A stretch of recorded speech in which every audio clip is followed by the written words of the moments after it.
Little Sally Waters **** cover. End paper. Little Sally Waters. The Mermaid, page 60.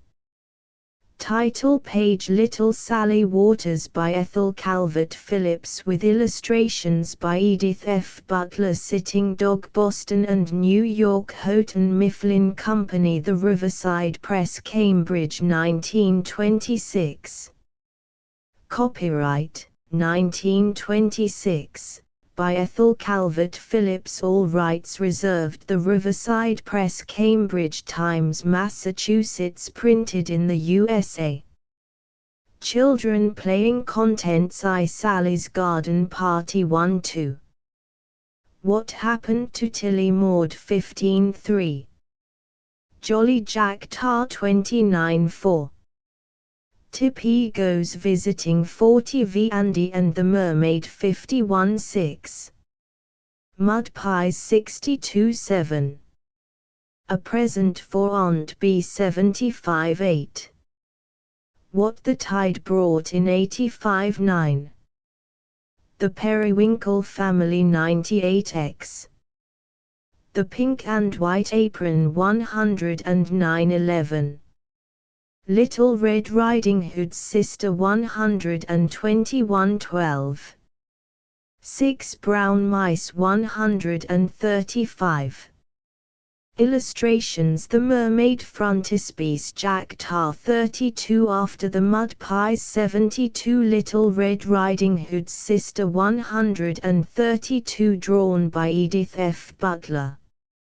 Little Sally Waters. Chapter I Sally's Garden Party. Once upon a time, and not so long ago, there lived a little girl named Sally Waters.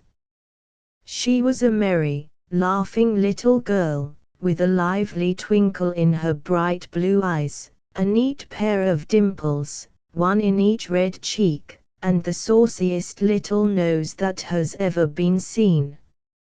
Indeed, sometimes her father called her Saucy Sally. But that was only his way of saying that he loved her better than anyone else in the world, except, of course, Sally's mother.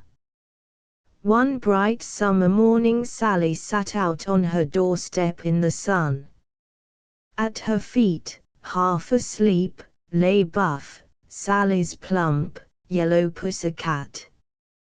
Beside her sat Tippy, her little brown dog, his ears cocked, his nose in the air. But this morning Sally was not smiling. She looked so sober that Tippy watched her carefully with his shining brown eyes. She looked so very sober that Tippy was almost afraid that Sally was going to cry. What ailed little Sally Waters, who was usually so merry and full of fun? The truth is, Sally felt lonely. Not 5 minutes ago she had waved goodbye to father and mother as they started off for a day in the city. And as Sally remembered what a long, long day this was sure to be before she saw father and mother again, it really did seem as if Sally were going to cry. She quite forgot that she was to spend the day with Aunt B just next door. She quite forgot that father had promised to bring her a present from the city.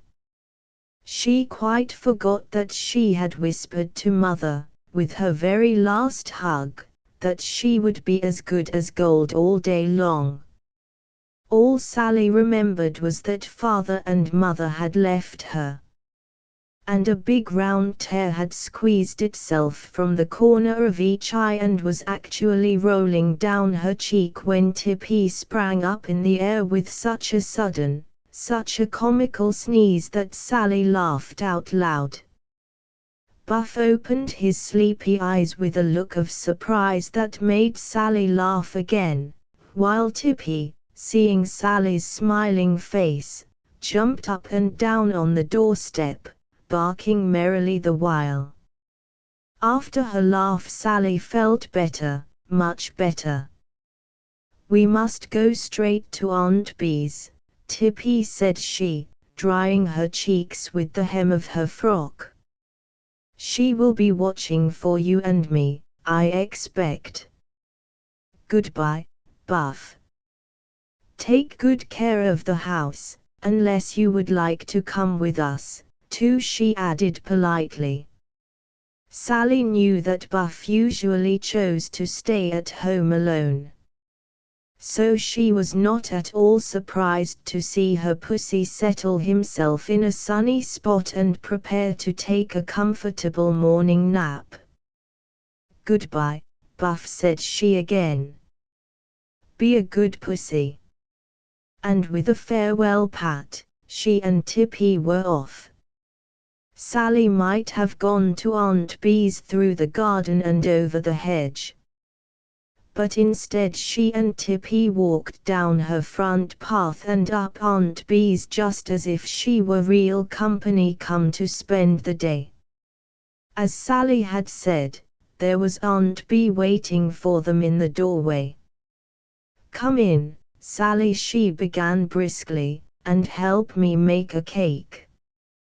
Tippy may stay out in the garden and chase the butterflies. Will you really let me help? Asked Sally, smiling at the very thought and holding fast to Aunt Bee's hand on their way out to the kitchen. What can I do to help, Aunt Bee?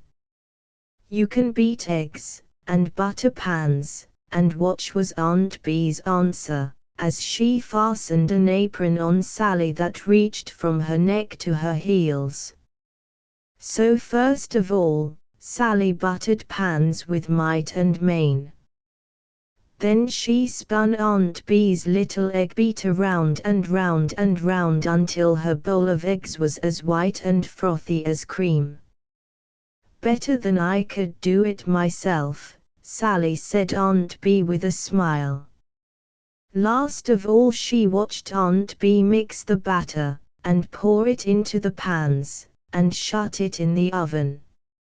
She watched her make the icing, chocolate icing, too. Then Sally stopped watching because she was scraping the bowls and eating what she scraped. She ate a whole spoonful of cake batter and more than a spoonful of icing. You have scraped the bowls so clean I am afraid you won't be able to eat your luncheon, said Aunt Bee. But that was not true. Sally did eat her luncheon, running out to the pantry only twice to see whether the icing on the cake had grown quite hard. For the cake was to be used at a party later that afternoon. We will carry a little table out into the garden, Sally, under the black cherry tree, said Aunt Bee. You would like that better than going down to the rocks this afternoon, wouldn't you? Sally, you must know, lived by the sea, and almost every day went down to play on the rocky shore. A garden party would be much more of a treat, and Sally said so, with her arms about Aunt Bee's neck in a tight squeeze. I thought you would like a party, said wise Aunt Bee.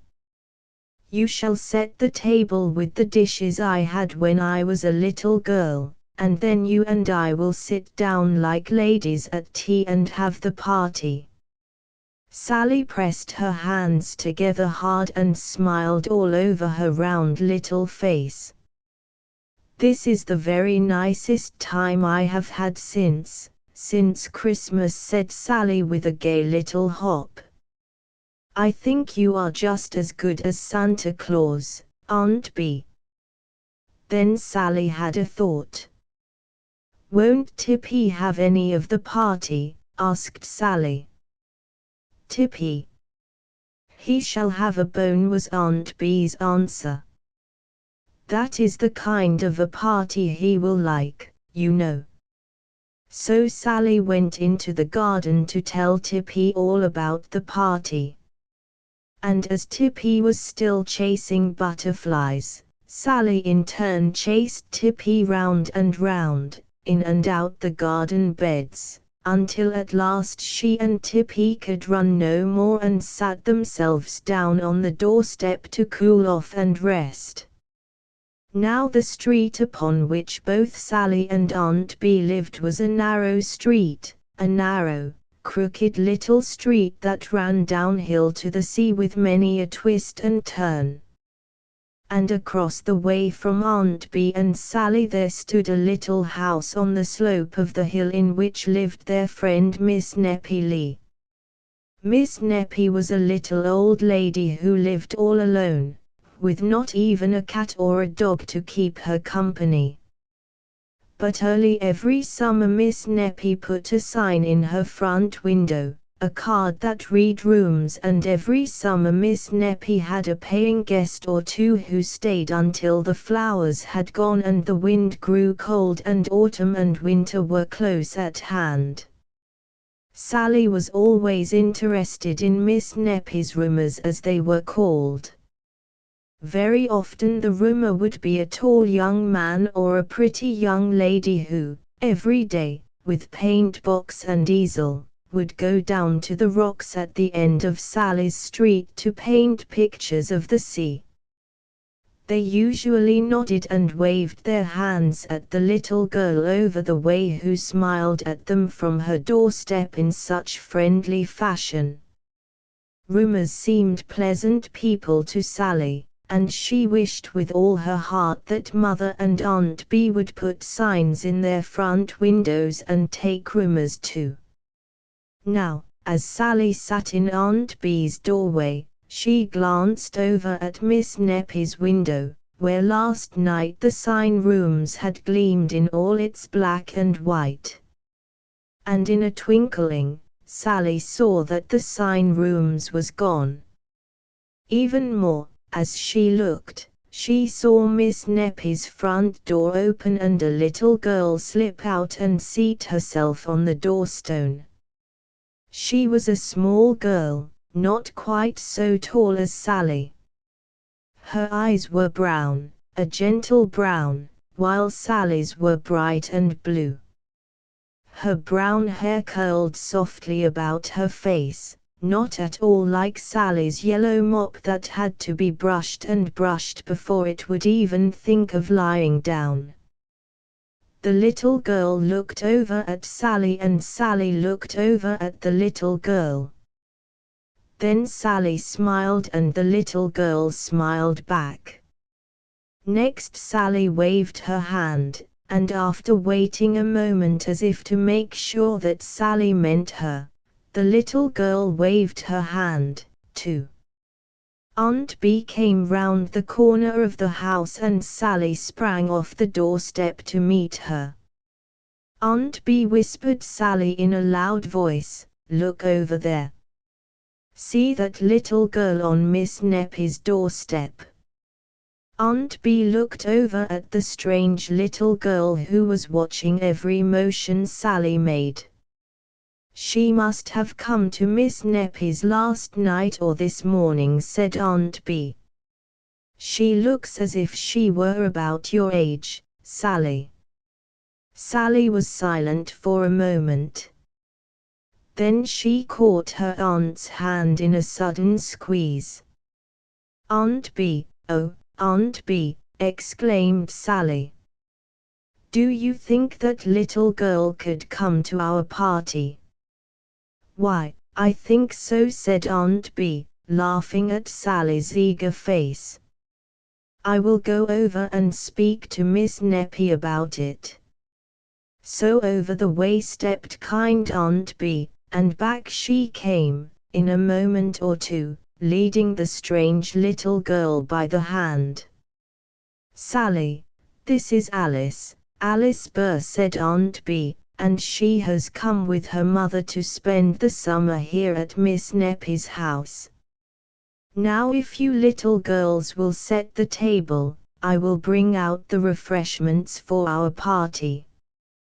The two little girls soon made friends as they spread the cloth over the low table set in the cool shade of the black cherry tree.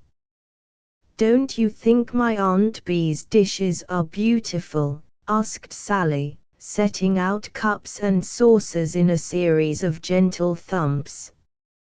Alice was putting round the plates, but she stopped to admire the gay pink and white china with her head tilted on one side. "It is the prettiest set I have ever seen," said she earnestly. "I always like pink flowers best of all." "Now Tippy must have his bone," said Sally, when the table was set and they were ready to sit down. "And I think I will run home for Buff and bring him over to have a saucer of milk. It is too bad he should miss the party just because he is not very sociable." So Buff was coaxed through the hedge to join the party, and Tippy was placed the other side of the tree to gnaw his bone. The cake was cut and passed about. Milk was poured from a tall amber pitcher into the delicate pink and white cups. And Sally and Alice and Aunt Bee smiled at one another as they said over and over again what a pleasant party they were having under the black cherry tree. "It won't take us a moment to clear away," said Aunt Bee, when the pitcher was empty and the cake half gone. "I think, Sally, that you and Alice will have time to play in the garden." And so they did. First Sally showed Alice all about Aunt Bee's garden, and then they squeezed through the hedge into Sally's yard. "Here is the robin's nest up in the maple tree," cried Sally, pointing up among the leafy green boughs. "Can you see, Alice? Can you see the birds in the nest? And here on the edge of the path is the hole where the old toad lives. He comes out for a walk every night when the sun goes down. And here is my swing, Alice. Do you like to swing?" Yes, Alice liked to swing. And it was while they were playing happily together that Sally heard Aunt Bee's voice calling, "Sally! Sally! Here come Mother and Father up the street." Sally could scarcely believe it. It seemed such a short time ago that she had watched them out of sight on their way to the city. How quickly the long, long day had passed.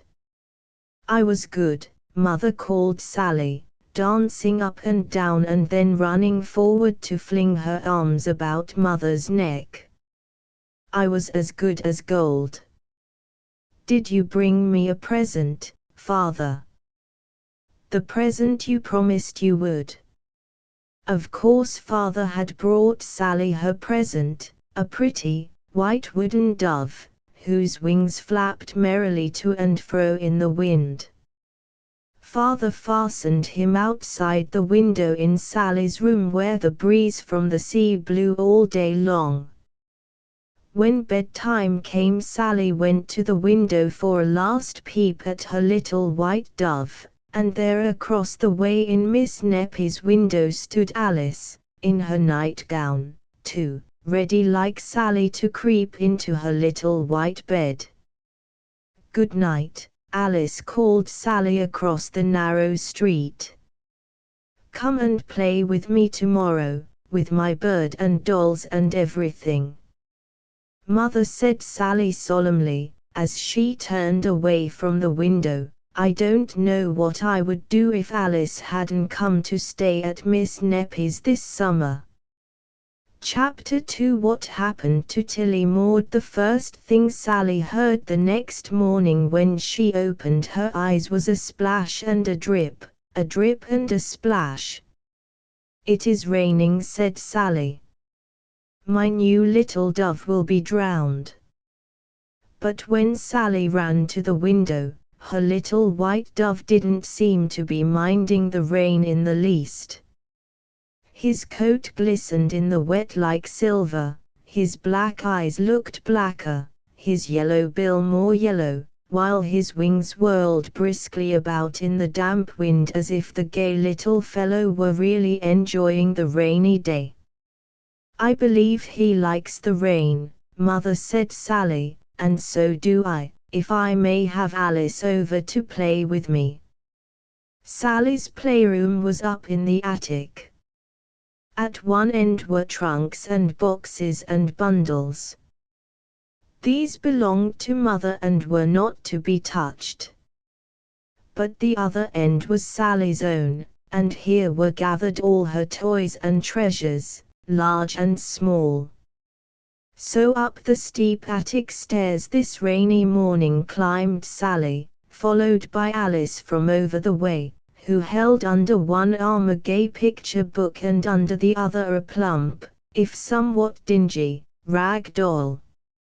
"I thought I would bring my picture book," said Alice, out of breath at the top of the stairs, "and my dolly, too.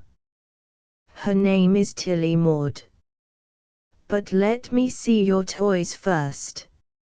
Sally was only too glad to walk about her end of the attic, pointing out her toys and telling the name and history of each one.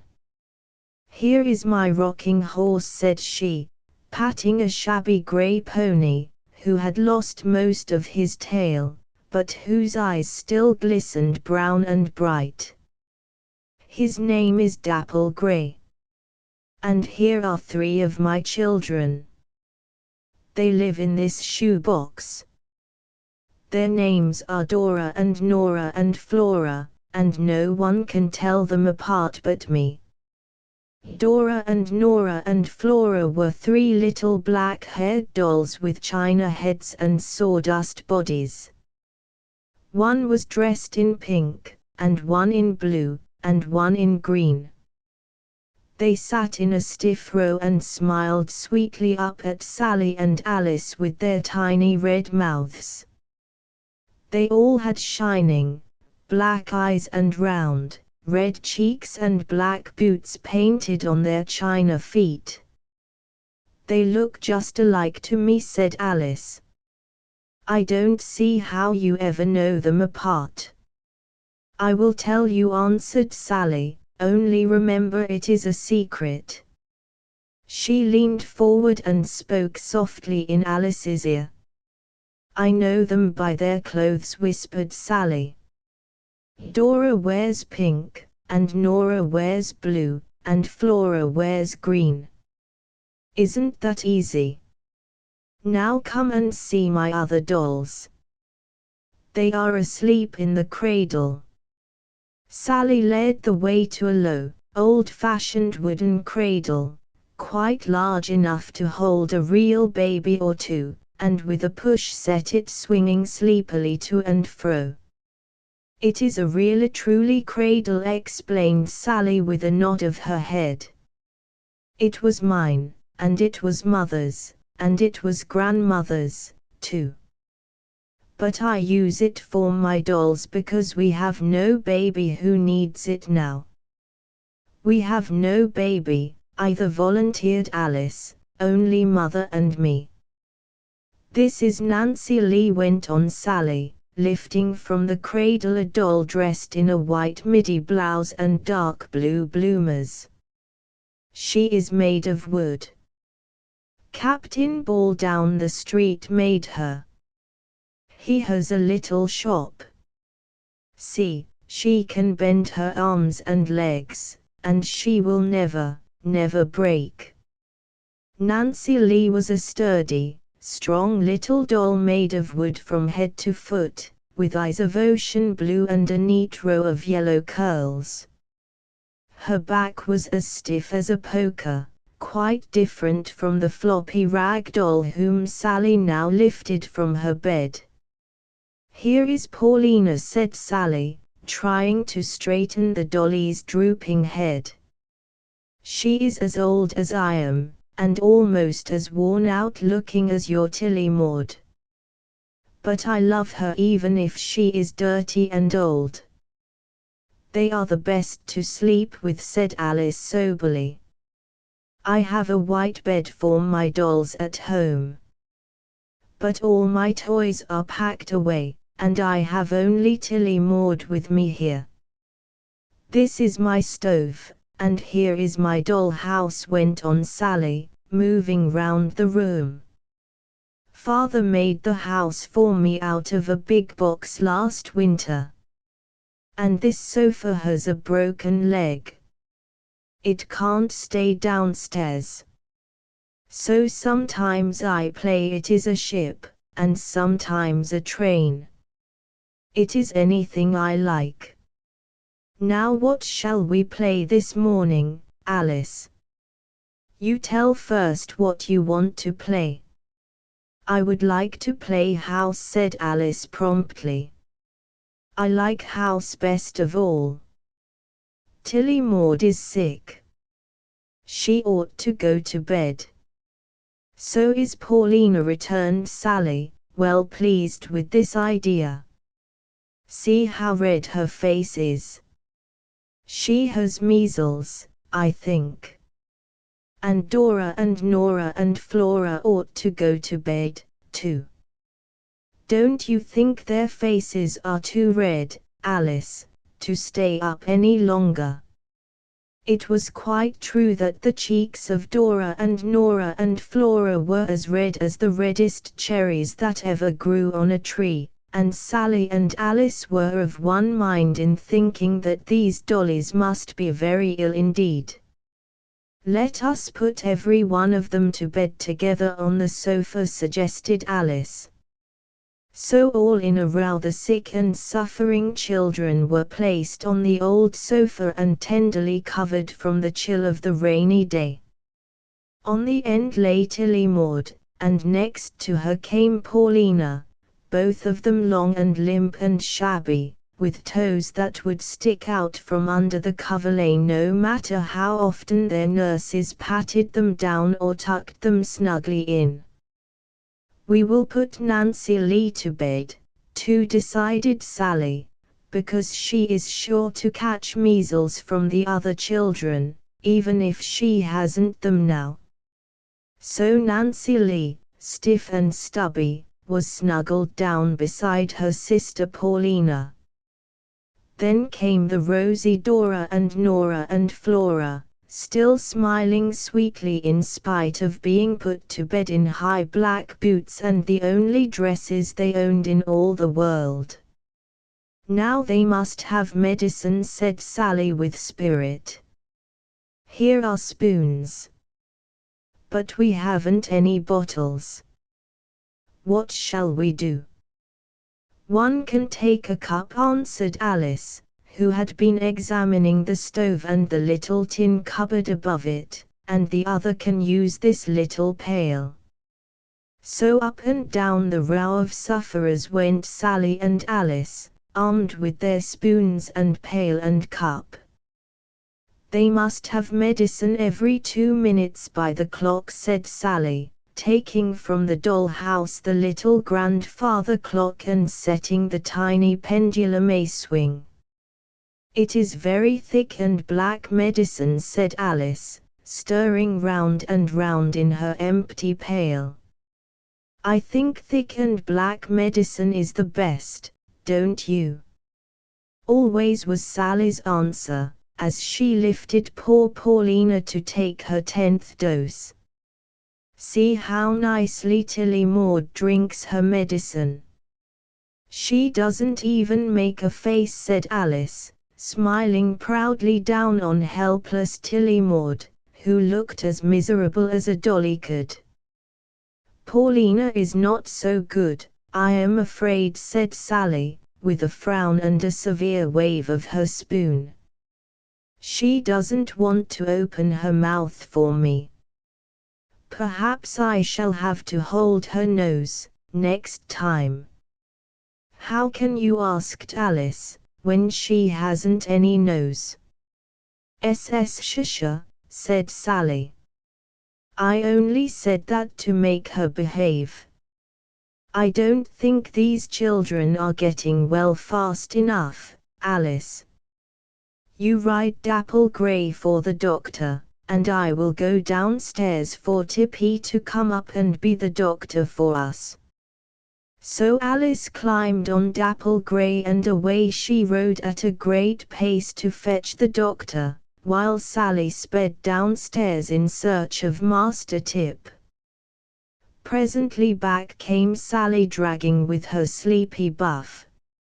"I couldn't bring Tippy," she explained, "because he has been out all morning in the wet and Mother wouldn't let him come in the house with his muddy feet. He wanted to come. He is jumping and barking at the back door now. But Buff will have to do instead." So Buff was marched up and down the sofa and made to look each sufferer in the face. But before he had time to say whether he thought his patients better or worse, there came a loud scratching of feet, a rush up the attic stairs, and across the room whirled Tippy, wet and muddy, to land with a thump on the sofa on top of the whole family of dolls. "Meow!" cried Dr. Buff in a fright, and took refuge on the window-sill.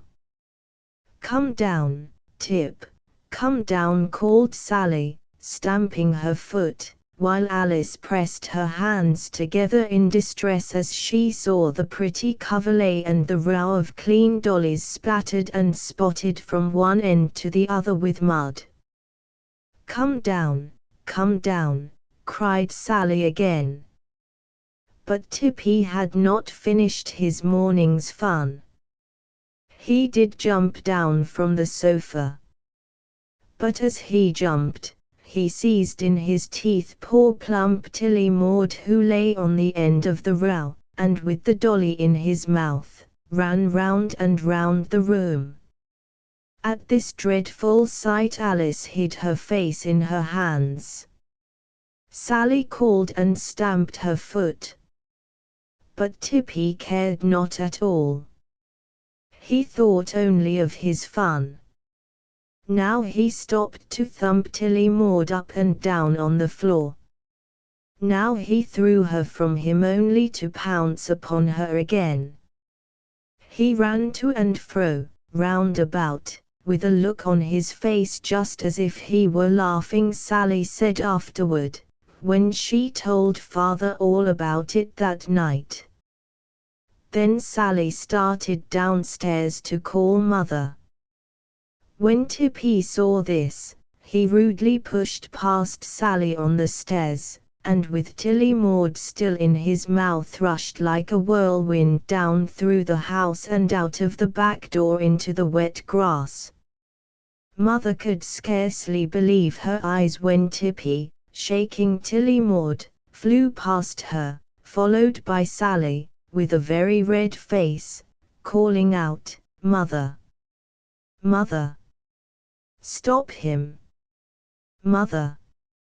Last of all came Alice, running very fast, her eyes filled with tears, but not speaking a single word. "Sally, what is it?" asked Mother, catching Sally by the arm and bringing her to a standstill. "You mustn't go outdoors in the wet grass." "What has Tippy in his mouth?"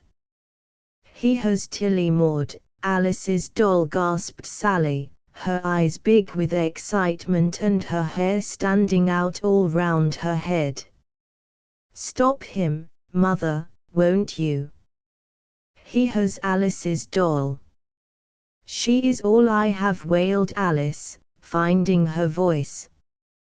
"She is all the dolly I have. My other dolls are packed away at home." Out on the back porch they all three hurried, only to see naughty Tippy racing round and round in the grass, flinging Tilly Maud up in the air, dragging her along the ground, and then running as hard and fast as ever a little brown dog could run. Mother stepped inside and back she came with a broom. Tippy rolled his eye up at the porch. He saw the broom. With one great fling he tossed Tilly Maud up in the air, and then off rushed Tippy and out of sight before you could say Jack Robinson. At a nod from Mother down the steps darted Sally, but, oh! What a sad dolly it was that she brought back and laid on the porch at Mother's and Alice's feet. Dirty, wet, bedraggled, torn. Tears sprang to Sally's eyes and tears rolled down Alice's cheeks as they looked at poor, miserable Tilly Maud lying there. Even Mother's face grew sober for a moment. Then she stooped and tenderly raised Tilly Maud from the ground. "The first thing to do is to dry Tilly Maud," said Mother. "It may be, when she is dry and cleaned, that she will be fit to play with again. And the next thing to do is to put on our hats and coats and rubbers and go down the street to Captain Ball's." "Captain Ball's? What for?" asked Sally. Alice, winking away a tear, listened to what Mother had to say. "To buy a new doll for Alice," was Mother's answer. "A Nancy Lee!" cried Sally, spinning round on one toe. "Mother, will you buy Alice a Nancy Lee?" "If that is the doll Alice wants," said Mother, with a smile at Alice's April face. "Do you?" asked Sally, catching her friend by the arm. "Do you want a Nancy Lee like mine?" And Alice, with shining eyes, answered, "I would rather have a Nancy Lee than any other doll in all the world." Chapter 3 Jolly Jack Tar. Captain Ball kept a toy shop, and all he had for sale were dolls and ships. He fashioned the toys himself, carved out of wood by his keen jackknife and painted to suit his own fancy, while his sister, Miss Betsy Ball, made the clothes for the dolls and the sails for the ships quite as well as any dressmaker or sailmaker in town. Captain Ball's dolls and ships were popular with the children of Seabury. Almost every little boy owned a ship. Almost every little girl owned a doll. So the captain was not at all surprised when Sally and Alice, followed by Mrs. Waters, stepped into his front room, which was toy shop and workroom in one. "Well, Sally," said the captain, laying down the paintbrush with which he was putting a pair of pretty red lips on a doll, "well, Sally, and how have you been this summer?" "I have been well," answered Sally, shaking hands with the captain, "but this is Alice, and she isn't well at all, because this morning Tippy ruined her doll. It is the only doll Alice has with her here, so we have come down to buy a Nancy Lee for her, just like mine." Too bad," said the captain, shaking his head over naughty Tip, "but such accidents will happen. Now, I have 3 Nancy Lees this morning for Alice to choose from, one with brown hair, one with black hair, and one with yellow curls. And here is a brand new little Jack Tar, finished only yesterday, in case she would like a boy doll for a change." The captain waved his hand toward a low shelf where the dollies sat in an orderly row, and turned to talk to Mrs. Waters, while Alice and Sally made their choice. As the captain had said, there was a Nancy Lee with brown curls, a Nancy Lee with black curls, and a Nancy Lee with golden curls like the one Sally had at home. Each wore a spotless white midi blouse with trimmings of blue and a pair of dark blue bloomers. There was also one boy doll with a yellow crop of boyish curls and the same blue eyes with which the captain had graced all the Nancy Lees. He was dressed very much like the girls, except that a tiny handkerchief peeped from a mannish pocket in his blouse. "Which do you like best?" whispered Sally. Alice whispered back, "I don't know." But after a pause she said, "I think that I like the boy best, because I never have had a boy doll." "Have you?" "No," returned Sally, "I never have. And, if we play together, it will be much better if you have a boy and I have a girl, instead of having them just exactly alike." "I think his name is pretty, too," said Alice thoughtfully. "Jack Tar." "That means a sailor," said Sally, who was wise in ways of the sea. "And Nancy Lee means a sailor girl, you know. There is a song about her. Father whistles it. See, there she stands and waves her hands upon the quay, and every day when I'm away she'll watch for me," sang Sally. "That is the song about Nancy Lee." "His clothes are just as pretty as Nancy's," said Alice, whose heart was plainly set upon jolly little Jack Tar. "Aren't they?" "Every bit as pretty," agreed Sally. "And I will tell you something. If ever you wanted him to have different clothes, you could just put them on him and turn him into a girl, and I don't believe he would ever know the difference.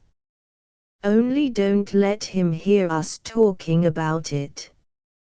And Sally put her finger to her lip and looked the other way for a moment, in case Jack Tar should have been trying to hear what she said.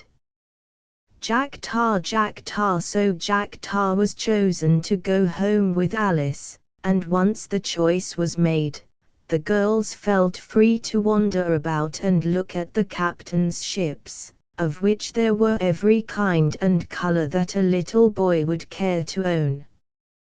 There were sailboats and rowboats, yachts and schooners, fishing smacks and dories, even a little warship and a tiny submarine.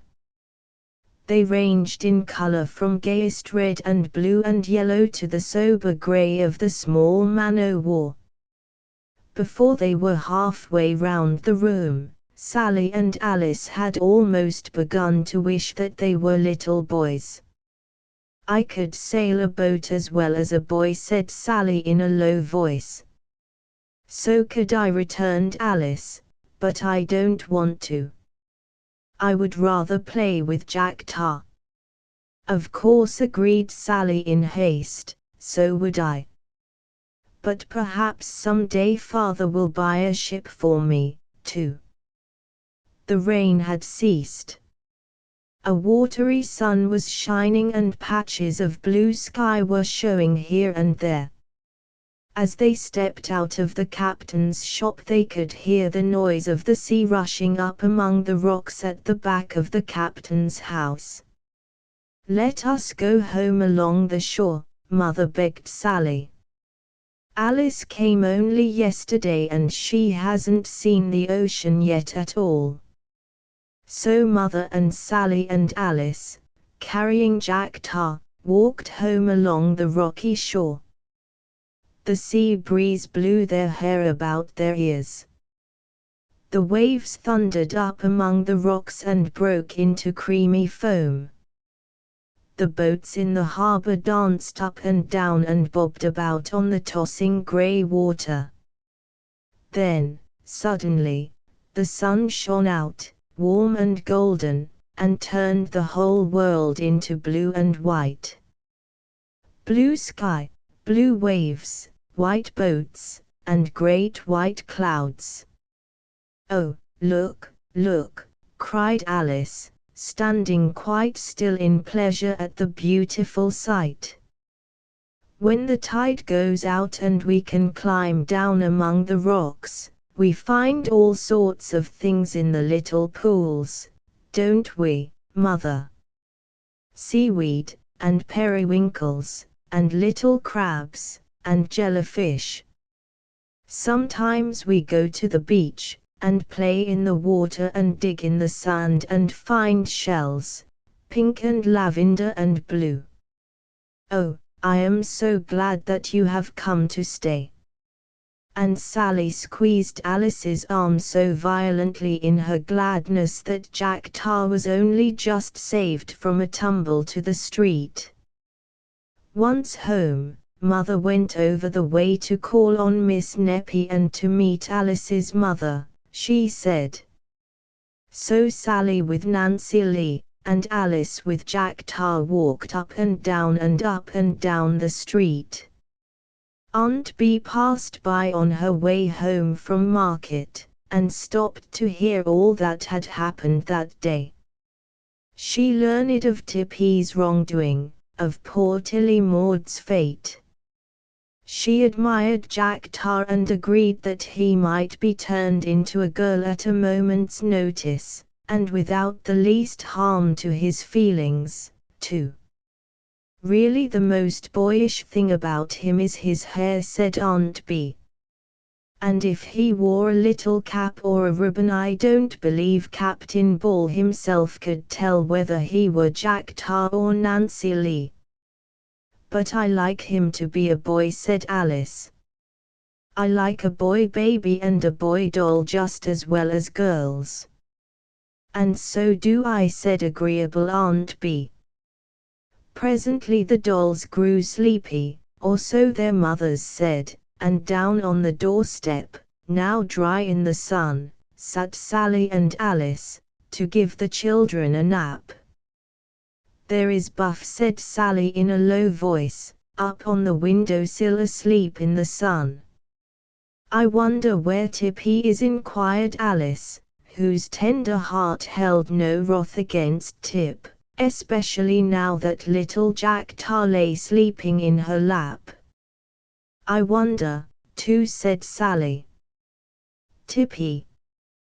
Tippy, she called softly. There was no answer. Tippy did not hear.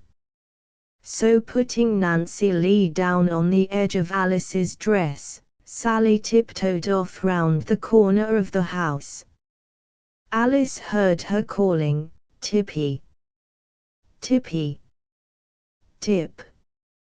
But back came Sally, shaking her yellow head. He isn't anywhere. He doesn't answer, said she. I wonder what Mother will say when she comes home. What Mother said was that she thought Tippy was probably taking a nap. Or else he has gone off to play somewhere, said she. He knows he was a naughty dog. He will be back at dinner time. Wait and see. But the long day passed and still Tippy did not come. Father came home, dinner was over, bedtime drew near. Do you think he is lost, Father? Asked Sally for at least the 10th time. No, I don't think he is lost, answered Father patiently. I think he will come home again. What do you think, Mother? Asked Sally, as Mother at last tucked her in bed. I don't feel as if I could go to sleep and not know where Tippy is. Mayn't I stay up and watch for him, Mother? But at this idea Mother shook her head. Set your little white dove to watch for him, suggested she. He can see so far up the street that he would know the moment Tippy turned the corner. I will, said Sally, springing out of bed. I am glad you thought of that, Mother. Now, Snow White, said Sally in the window, for so she had named her little white bird, you watch for Tippy, and when you see him you give the loudest squawk, you can to wake me up. Will you do that, Snow White? Do you promise?" And to her great delight the dove winked his shining black eyes and nodded his little white head. "At least I think he did," said Sally to Mother, as she climbed back into bed. Chapter 4 Tippy Goes Visiting. Mother was quite right in saying that Tippy knew he had been a naughty little dog. When he rolled his eye up at the porch and saw Mother with the broom in her hand, Tippy knew that it was time for him to drop Tilly Maud and to keep out of sight for a while. So with a jump, and a whirl, and a push through the hedge, Tippy dashed across Aunt Bee's garden, round the corner, and up the narrow, crooked street. Tippy felt lively this morning, as we already know. The wind blew his ears back flat against his head. His glistening little black nose smelled all kinds of sweet odors, flower gardens, wet grass, damp sticks and leaves. His shining brown eyes saw many sights, puddles, and men, a lady or two, birds catching worms, a butcher's boy, with a basket, whistling a tune. Though the ground was wet and the sky was still grey, to Tippy it was the gayest kind of a morning. "I could run and run and run forever," said Tippy to himself. And that is just what he did do, run and run and run, until at last, when Tippy stopped to draw a long breath, he stood in a strange street where he had never been before. He didn't know in the least where he was nor how to get home to Sally's house again. But Tippy didn't mean to go home for a long, long while. He meant to stay away until Sally had forgotten all about Tilly Maud, or until he had forgotten about Tilly Maud himself. At any rate, he meant to stay just where he was until he found out what was the matter with the little boy who at this moment flung open the door of the house before which Tippy was standing and ran with a scream straight down the path to the street. The little boy's face was red and he flung his arms about as he ran, and when he reached the street he turned around and ran right back to the porch steps again. There he jumped up and down, screaming all the while, and ran his fingers through his hair until it stood out all round about his head.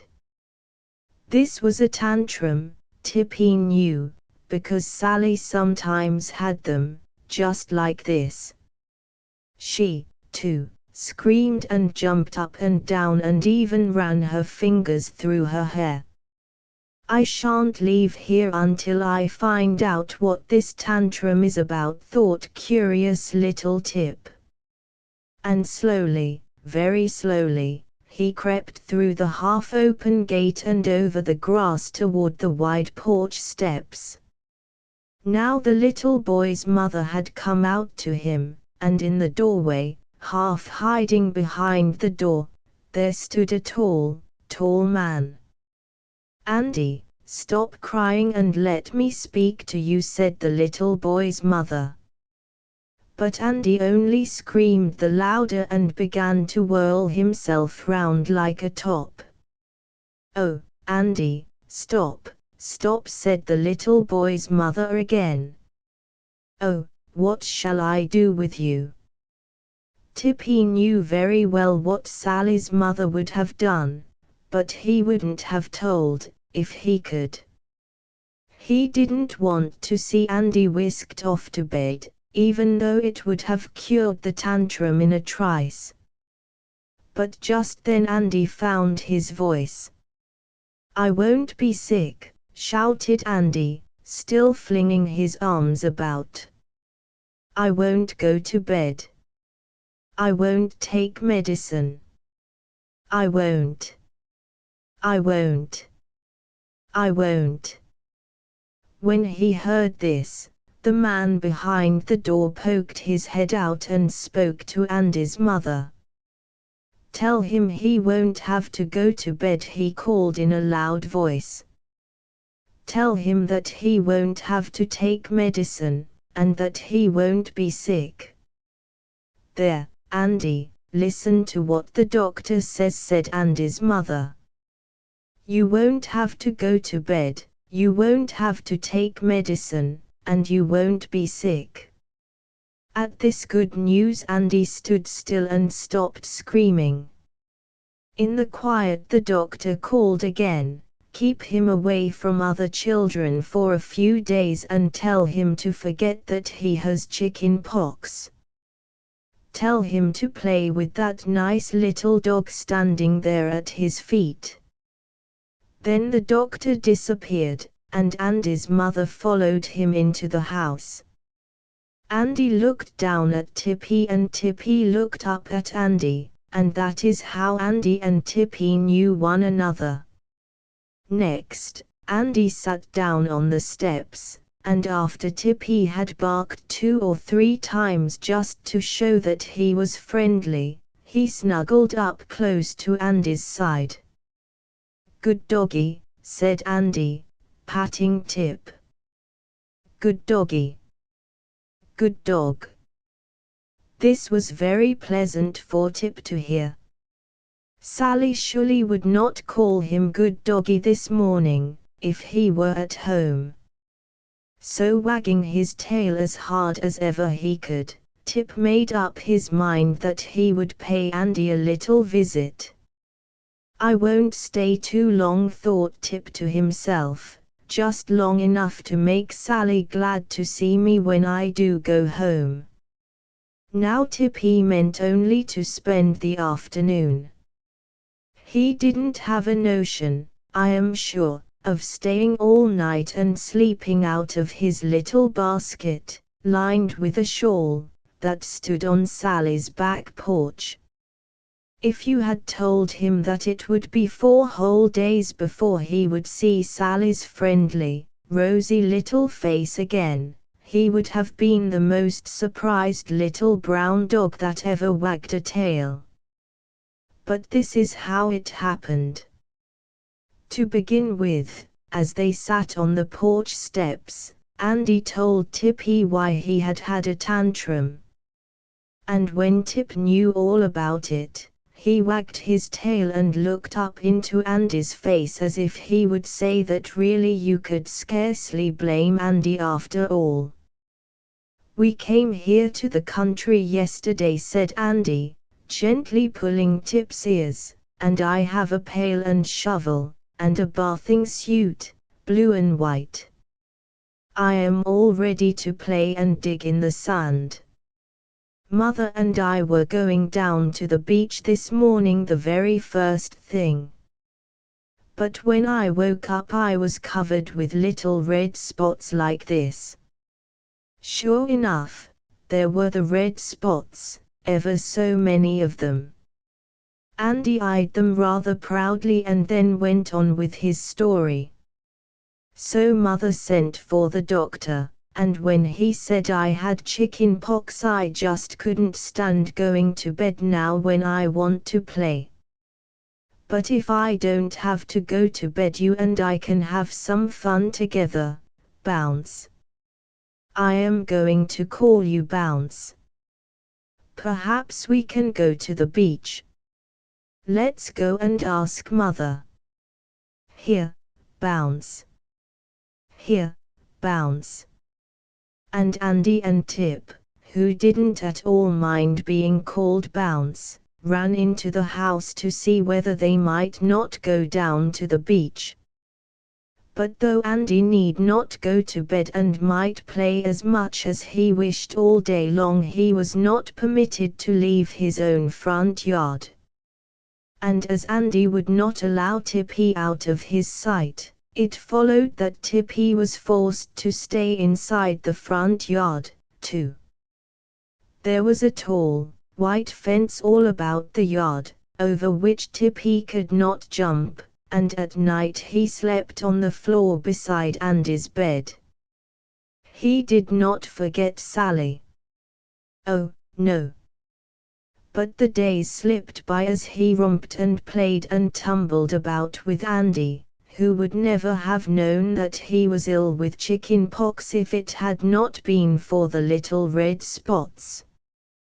But now the red spots were disappearing fast, and one morning Andy's mother, whose name was Mrs. Thomas, said that Andy might leave the front yard and go down into the town with her if he liked.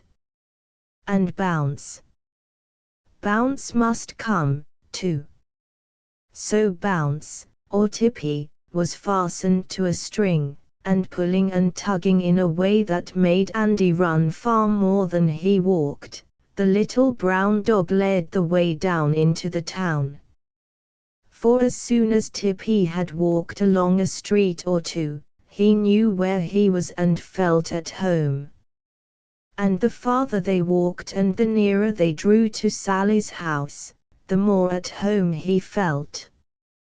Until, as Andy and his mother and Tip were walking through a quiet, narrow little street, Tip began to run and jump and pull at his string so that Andy could scarcely hold him back.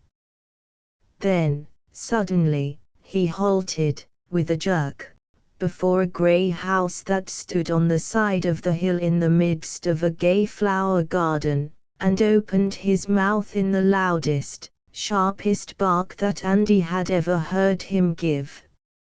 "I have come home," is what Tippy's bark said, though no one understood him at the time. And the next moment Tippy was racing around the house to the back porch and then to the front of the house again, barking all the while. "It is Tippy! It is Tippy come home! Mother, here is Tippy come home!" cried Sally, flinging open the front door and darting down the steps only to bump into Andy, who had run all the way round the house after Tip, as fast as he could run. But Sally was too excited to notice a bump. She sat flat on the ground and took Tip into her lap for one great hug. Tilly Maud was completely forgotten. No one gave her a thought. Then Sally stood up and looked at Andy, and Andy looked at her, while Tip jumped about and barked and rushed at Sally to lick her hands and then at Andy to lick his hands. "I do hope you will be friends," was what Tippy's face said as he jumped from one to the other and barked again. Sally didn't understand it. She only knew that Tip had come home. Andy didn't understand it. He only saw that the little brown dog, of whom he was so fond, now found himself among old friends. But as Mrs. Waters and Mrs. Thomas talked together, they understood what had happened without any trouble at all. Poor Andy! His face grew doleful as his mother explained that Tip was Sally's dog. He winked and blinked and swallowed hard. But a moment later he was able to say quite cheerfully, "Anyway, my spots are gone and I am going to the beach this afternoon." "So am I," cried Sally. "So am I, Mother said so." "Didn't you, Mother? Bring your pail, Andy, and we will dig together in the sand." "I will. I will bring my pail and shovel," promised Andy. "Perhaps Tippy will come with us, too," called Sally, as Andy and his mother started down the path. And from the back garden, where he was joyfully digging up an old bone, Tippy answered for himself. "Bow wow wow," said Tippy. Chapter V. Andy and the Mermaid. Tippy did not go to the beach that afternoon, but Sally and Alice did. And no sooner were their shoes and stockings taken off and they were comfortably settled in a pleasant place to dig, than along came Andy, with such a happy, smiling face that it made Sally and Alice smile, too, only to look at him. No wonder Andy was happy, for not only did he carry a gay blue pail and shovel, but in his arms he bore a sailboat, a brand new sailboat, fresh from Captain Ball's shop not half an hour ago. "I am late," said Andy, smiling the broadest kind of a smile. "I am late because we went to a funny little shop to buy my boat. Isn't she a beauty? Did you ever see a boat like her before?" "She came from Captain Ball's, didn't she?" asked Sally. "I know she did." While Alice, not waiting for Andy's nod, spoke up. "My doll, Jack-ta, came from Captain Ball's, too." "Isn't she a beauty?" asked Andy again. "Here is her name, painted on the side, just like a real boat. The Mermaid she is called, and I know what a mermaid is, too. Mother told me." "So do I," said Sally proudly. "They are little girls and their mothers who live under the ocean, and they have tails like fish. They swim and dive and play in the water all day long. They are very pretty, too," added Andy. "Mother said so. They wear necklaces of shells and coral, and they have long hair twined with seaweed. Their eyes are green like the sea, and their arms are very white." "Did you ever see a mermaid?" asked Alice. "Do they ever come out of the sea?" Sally shook her head doubtfully. "I never saw one," she admitted, "but perhaps Father has. He has seen everything. And I don't think mermaids ever come out of the water, because fish never do, if they can help it, and mermaids have tails like fish." This satisfied Alice, but Andy had a question to ask.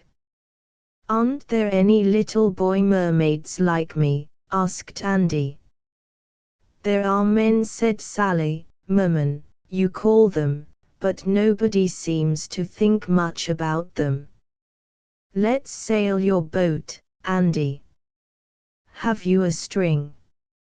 Indeed, Andy had a string, a long one, tied to the bow of the mermaid, and presently the children were running up and down the beach, the gay little boat sailing bravely along, dipping and bobbing about in the waves for all the world like the big boats anchored nearby.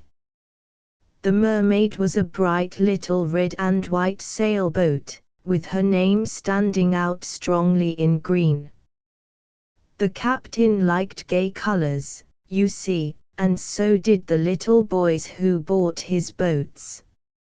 Andy was sure that he had never seen a prettier sight than his little sailboat dancing on the waves, and he sat alone near the edge of the water letting the mermaid drift in and out long after the little girls had gone back to their sand digging farther up the beach. But Andy knew how to dig fully as well as he knew how to sail a boat. He flourished his blue shovel and fell to work with a will when he joined Sally and Alice, who sat cool and comfortable in the shade of the great lighthouse, that towered up and up into the air high above their heads. They heaped sand piles, they dug deep holes, they built a fort. They made pies and cakes and loaves of bread, enough to stock a bake shop. "We ought to have more brown bread," said Alice, who found that by packing her pail with sand and turning it upside down she made as nice a loaf of bread as could be bought in Boston town. "I will make cakes," decided Sally, "because I like to mark them with a shell. When we have made one more row we will call your mother and Andy's mother and my mother to come and buy. Shall we?" "Yes," agreed Alice, beating on the bottom of her pail and turning out a fresh loaf of brown bread with pride. But Andy shook his head. "I'm tired of working," said Andy. "I want to sail my boat again." So off went Andy to launch the mermaid once more, and this time he ran with her far, far up the beach. The waves came rolling in, and Andy laughed and dodged the spray. The white sails of the mermaid sparkled in the sunlight and the gay red and white hull twinkled in and out among the tumbling waves. It was all so pleasant. The sand was smooth and hard. It felt cool to Andy's bare pink toes. He ran faster and faster, and behind him on her string danced the mermaid. Faster, faster, faster ran Andy, and then suddenly, bump! Went his toe against a great round pebble, out of his hand jerked the string, and down went Andy on his hands and knees. He was up in a minute. Of course he didn't cry. But, oh! Out on the waves sailed the beautiful mermaid, her long string streaming behind her in the wind. "My boat! My boat!" shouted Andy, and started into the water after his ship. But the waves rolled in so high and so fast that he ran back on the beach. "Come back! Come back!" he called, dancing up and down and waving his arms about. "Come back, mermaid, come back!" It seemed for a moment as if the mermaid had heard Andy's frantic call. A great wave bore her nearer and nearer the shore. But just as Andy ran forward, his hand outstretched to grasp the string, back rolled the great wave, carrying the mermaid with it out of reach. Poor Andy! His eyes grew large with dismay as the mermaid slowly drifted farther and farther from the shore. She looked so tiny, a gay little red and white dot bobbing about on the sunny sea. A lump came into Andy's throat. He stamped his foot, but he did not cry. Farther and farther away floated the mermaid.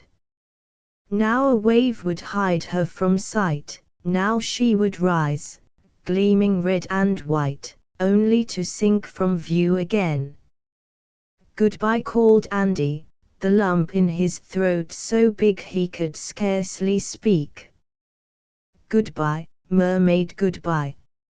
And then, I almost think Andy would have cried if, quite unexpectedly, out of the green waves, there had not risen a snow-white arm, that caught the dancing little ship and held it firmly by the string. Andy stared and blinked and stared again. Yes, it was a snow-white arm, he was not dreaming, and it held the mermaid fast. And the snow-white arm belonged to someone dressed in green, who no sooner caught sight of Andy standing on the beach than, stroke by stroke, she came swimming slowly toward him. Where had she come from? Who could she be? Then, in a flash, Andy knew.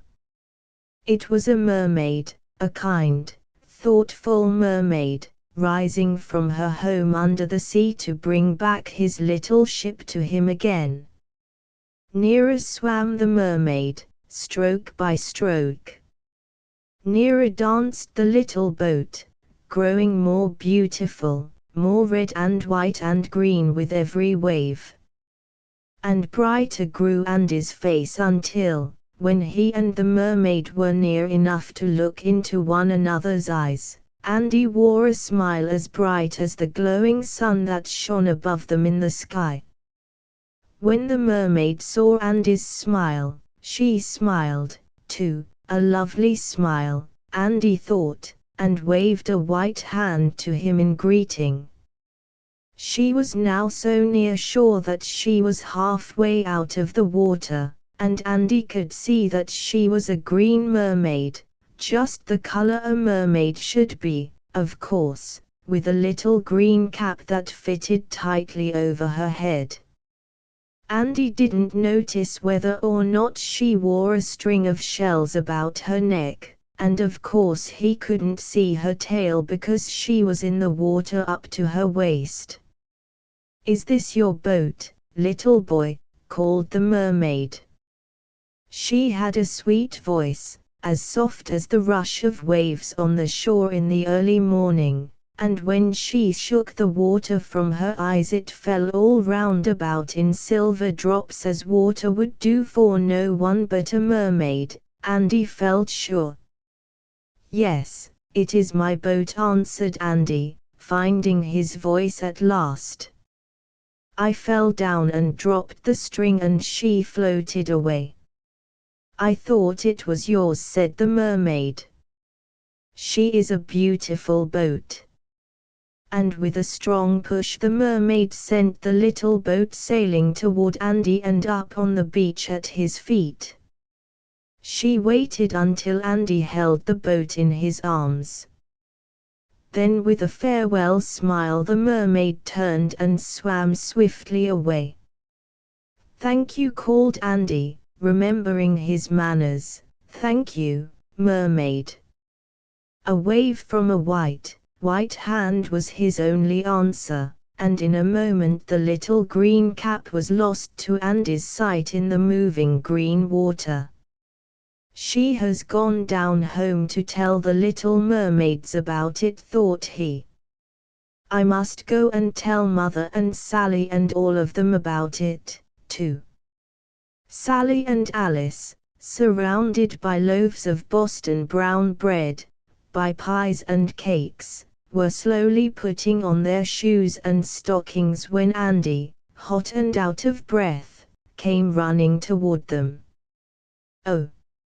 Oh!" gasped Andy, sitting down hard upon the sand. "I have seen a mermaid. She saved my boat." That was the way Andy began his story. And when he had finished he said it over again. "I have seen a mermaid, all but her tail," said Andy. "Oh, I do wish I could have seen her tail," said he. Chapter 6 Mud Pies. Sally sat out in the back garden making mud pies.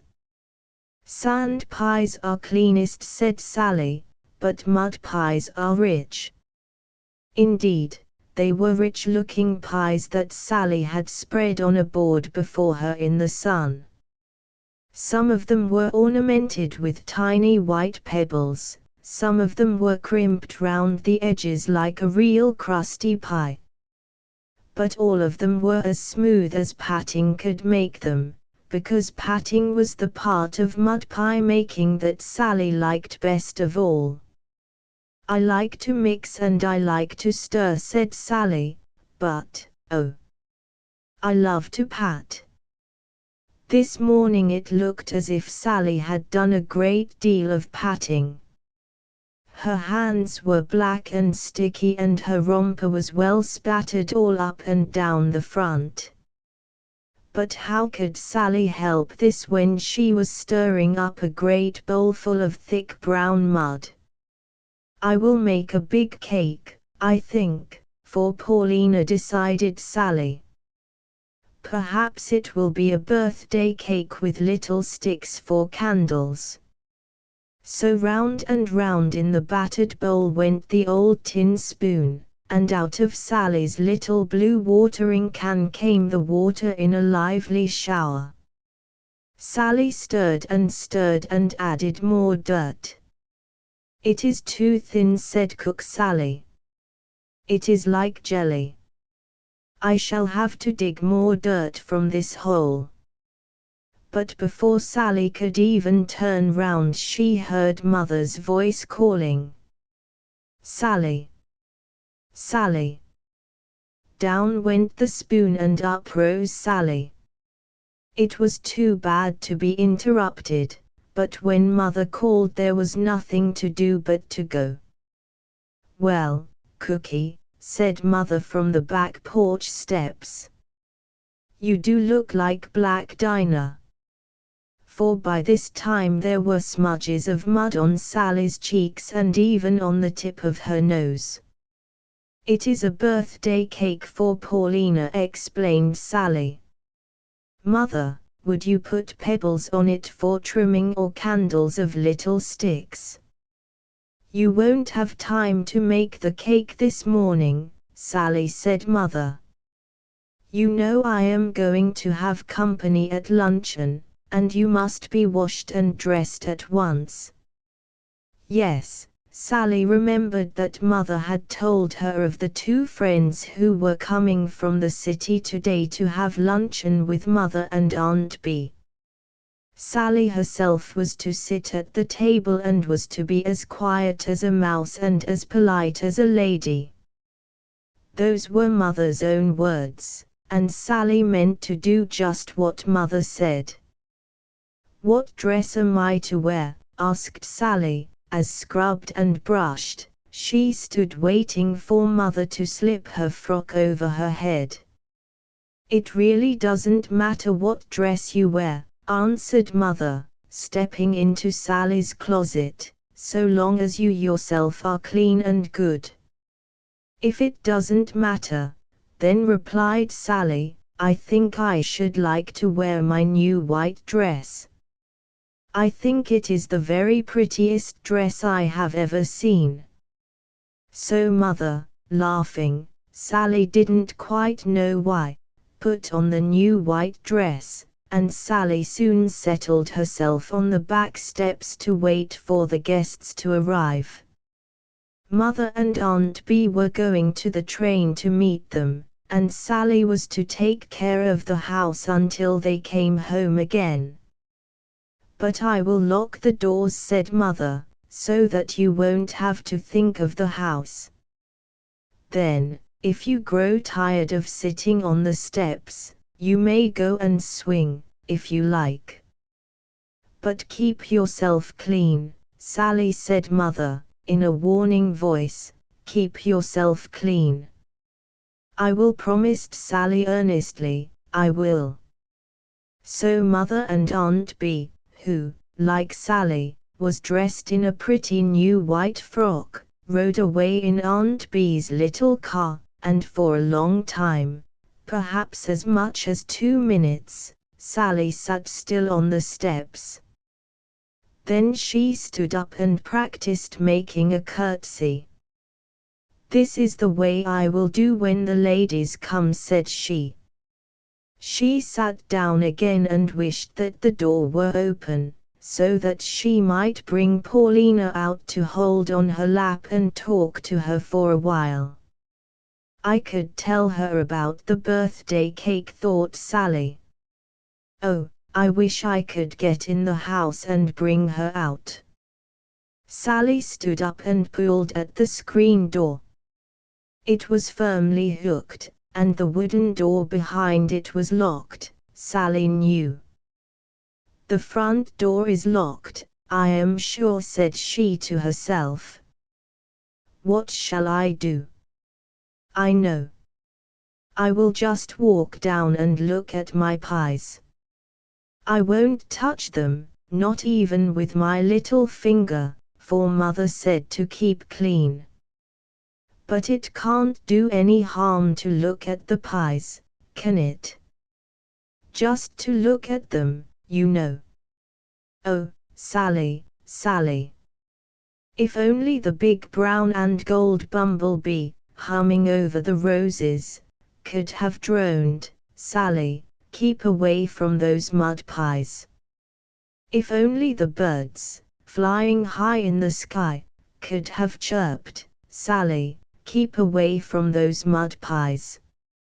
If only Snow White, Sally's little wooden dove, could have warned her away. But Snow White was fastened to Sally's windowsill in the front of the house, so of course he couldn't know what Sally was about. And Buff was asleep on the windowsill, and Tippy was tied in Aunt Bee's cellar. There was really no one to keep Sally away from those mud pies. So off ran Sally to the end of the garden, where, baking in the sun, lay her row of pies. Sally counted them. "There are 4 big pies," counted Sally, "and 5 little ones, and 2 crooked little cakes that I must make over again tomorrow, if I can." Next, daintily holding back her white skirts, Sally stepped over toward her bowl and spoon and watering can that were lying where she had left them when Mother called. "How I would love to stir this jelly round just once," said Sally, looking longingly at the big bowl of soft, brown mud. "But I don't suppose I ought." Slowly Sally stretched out her hand toward the spoon, but at that moment a large and hungry mosquito lighted on the back of Sally's neck. "Oh!" cried she, and gave a little jump. Poor Sally! If she had jumped to the right or to the left or even backward, nothing would have happened at all. But instead of that, Sally jumped forward. She stepped on the spoon, it turned over under her foot, and down she went with a splash. Right into the bowl full of soft, brown jelly. "Mother!" cried Sally in a piteous voice, "Mother!" and struggled to her feet. Mother was far away, Sally well knew, but who else was there to save her from this dreadful plight? The new white dress was covered with mud, wet and soft black mud. Muddy were Sally's shoes and stockings, muddy were her knees. Sally looked at herself in dismay. Then she began to cry.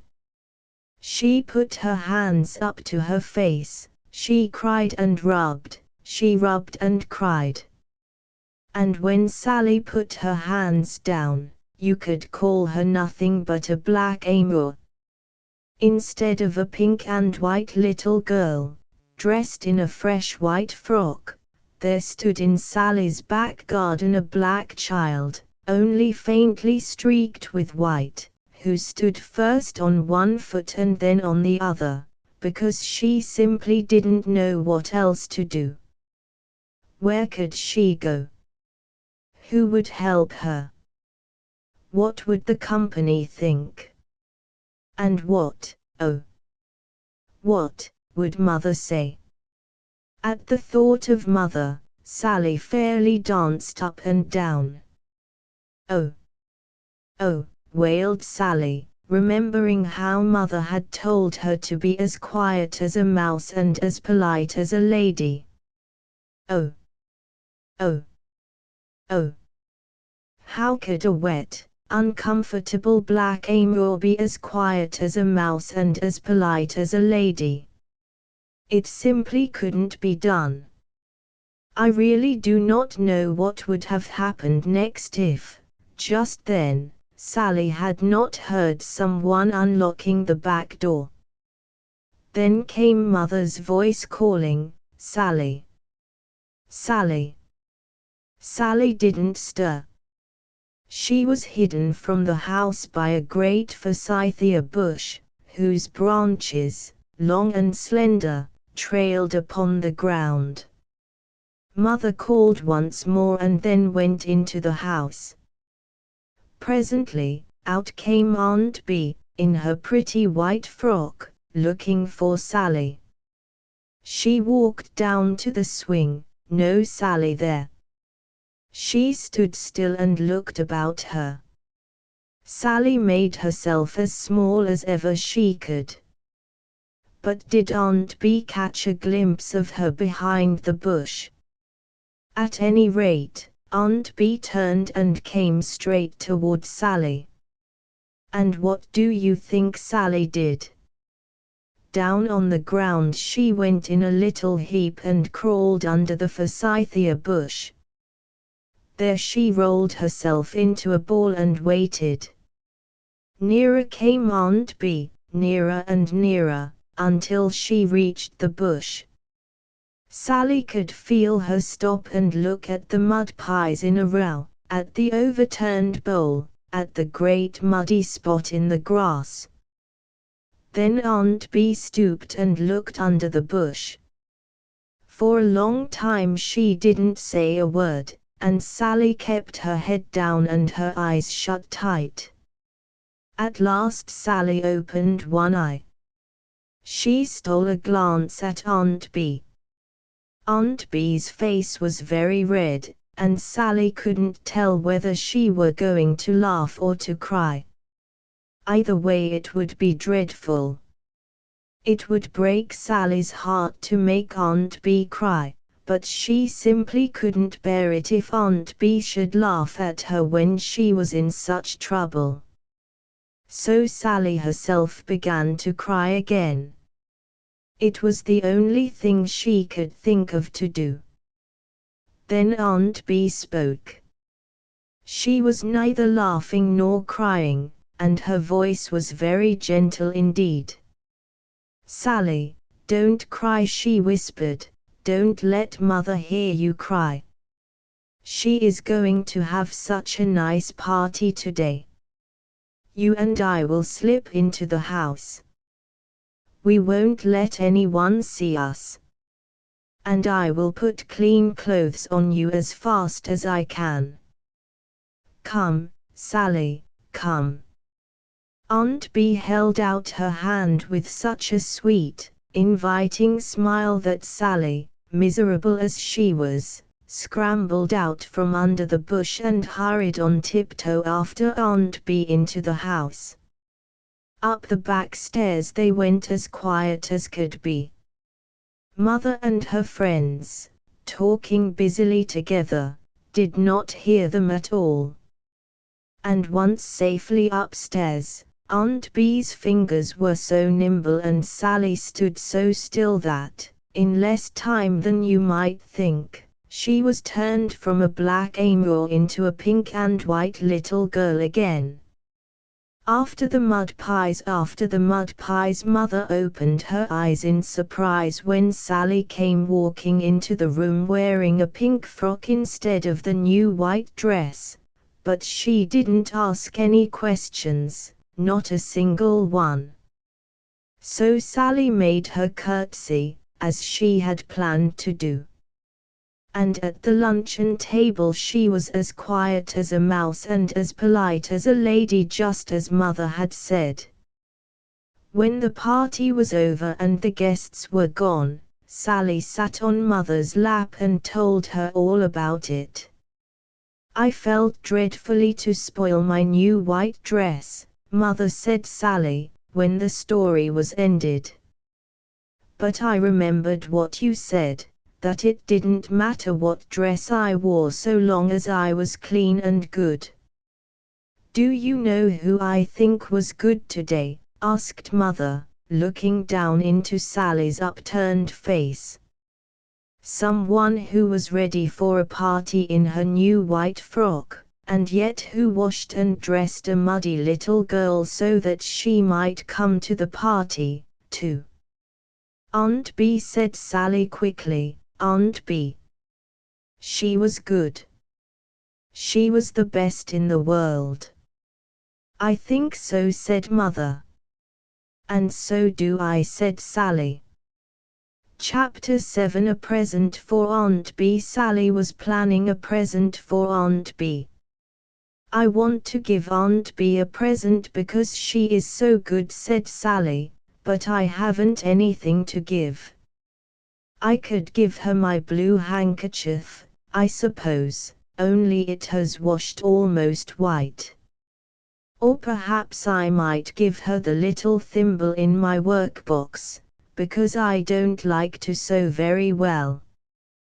Do you think she would like my thimble for a present, Mother? Tell me what you think. I don't believe your thimble would fit Aunt Bee's finger, was Mother's answer. I wish I could sell papers like little boys in the city, said Sally next. Then I would have pennies, more than I could count. But I can't do anything at all, and I do want to give a present to my Aunt Bee. Why, yes, you can do something, Sally said Mother, with a smile. You can sweep. You know how you like to sweep with your little broom. Now every day that you sweep the doorstep clean, I will give you a penny for it. Don't you think you could do that? Will you really give me a penny? Asked Sally, hopping about for joy. Will you, Mother? I will sweep the doorstep as clean as a pin. I will sweep it this very minute, too. Only, will it be a new penny? Asked Sally, who liked shining gold ones far better than dingy brown. If I can find a new one in my purse every day, was Mother's answer. So Sally ran for her little broom, and never before had the old doorstep known such a sweeping as Sally gave it that day. Fortunately, Mother had a new penny with which to pay Sally, and the shining little coin was carefully put away in a small silver box that stood on Father's desk. Evening came and Sally went down to the corner to watch for Father. It is for a present for Aunt Bee, said Sally, as, walking up the street, she told him all about earning the penny. But will I grow rich very fast, do you think, on a penny a day? Not very fast, answered Father, but couldn't you do some work for me, besides? Oh, I could, said Sally, squeezing Father's hand very tight. What can I do, Father? What can I do for you? Well, said Father thoughtfully, standing now in the doorway and looking down the flagged path to the street, it seems to me that Tony always forgets the weeds among the flowers along either side of this walk. If you think you could pull them out, I will give you 10 cents toward Aunt Bee's present. Oh, Father, Father, cried Sally, swinging joyfully on Father's hand, shall I begin now? Shall I get down before dinner and begin to pull the weeds? Wait until tomorrow morning, suggested Father. And as Mother thought so, too, Sally was forced to wait. But she was up in the morning early, and after a brisk sweeping of the doorstep, down went Sally on her hands and knees to pull out weeds with all her might and main. Off and on Sally weeded nearly all morning. Then she swept the doorstep again and proudly dropped her third bright penny into the silver box. I am growing rich fast, said Sally. And so it seemed when she shook the silver box and the 3 gold pennies rattled gaily about inside. The next day Sally was so busy about other matters, Alice came to play and Mother had company in the afternoon, that she was able to sweep the doorstep only once. But she finished her weeding, and that night Father gave her a new 10-cent piece, the brightest ever sent out from the mint, or so, at least, Father said. In the evening, Sally placed her money in a row and counted her riches over and over again. 10 cents and 4 cents make 14 cents. It grew to be almost a chant. Sally said it so many times.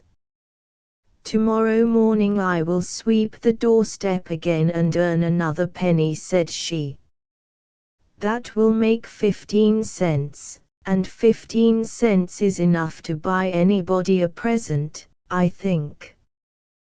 The next morning a final sweeping of the doorway brought the sum up to 15 cents. So Mother and Sally, as happy as could be, started off for a shopping trip in town. Going to town was different from going to the city.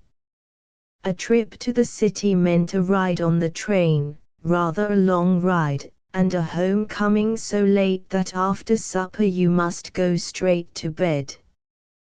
But going to town was only stepping on a bus and whirling over a country road into town, all in the space of 10 minutes or so.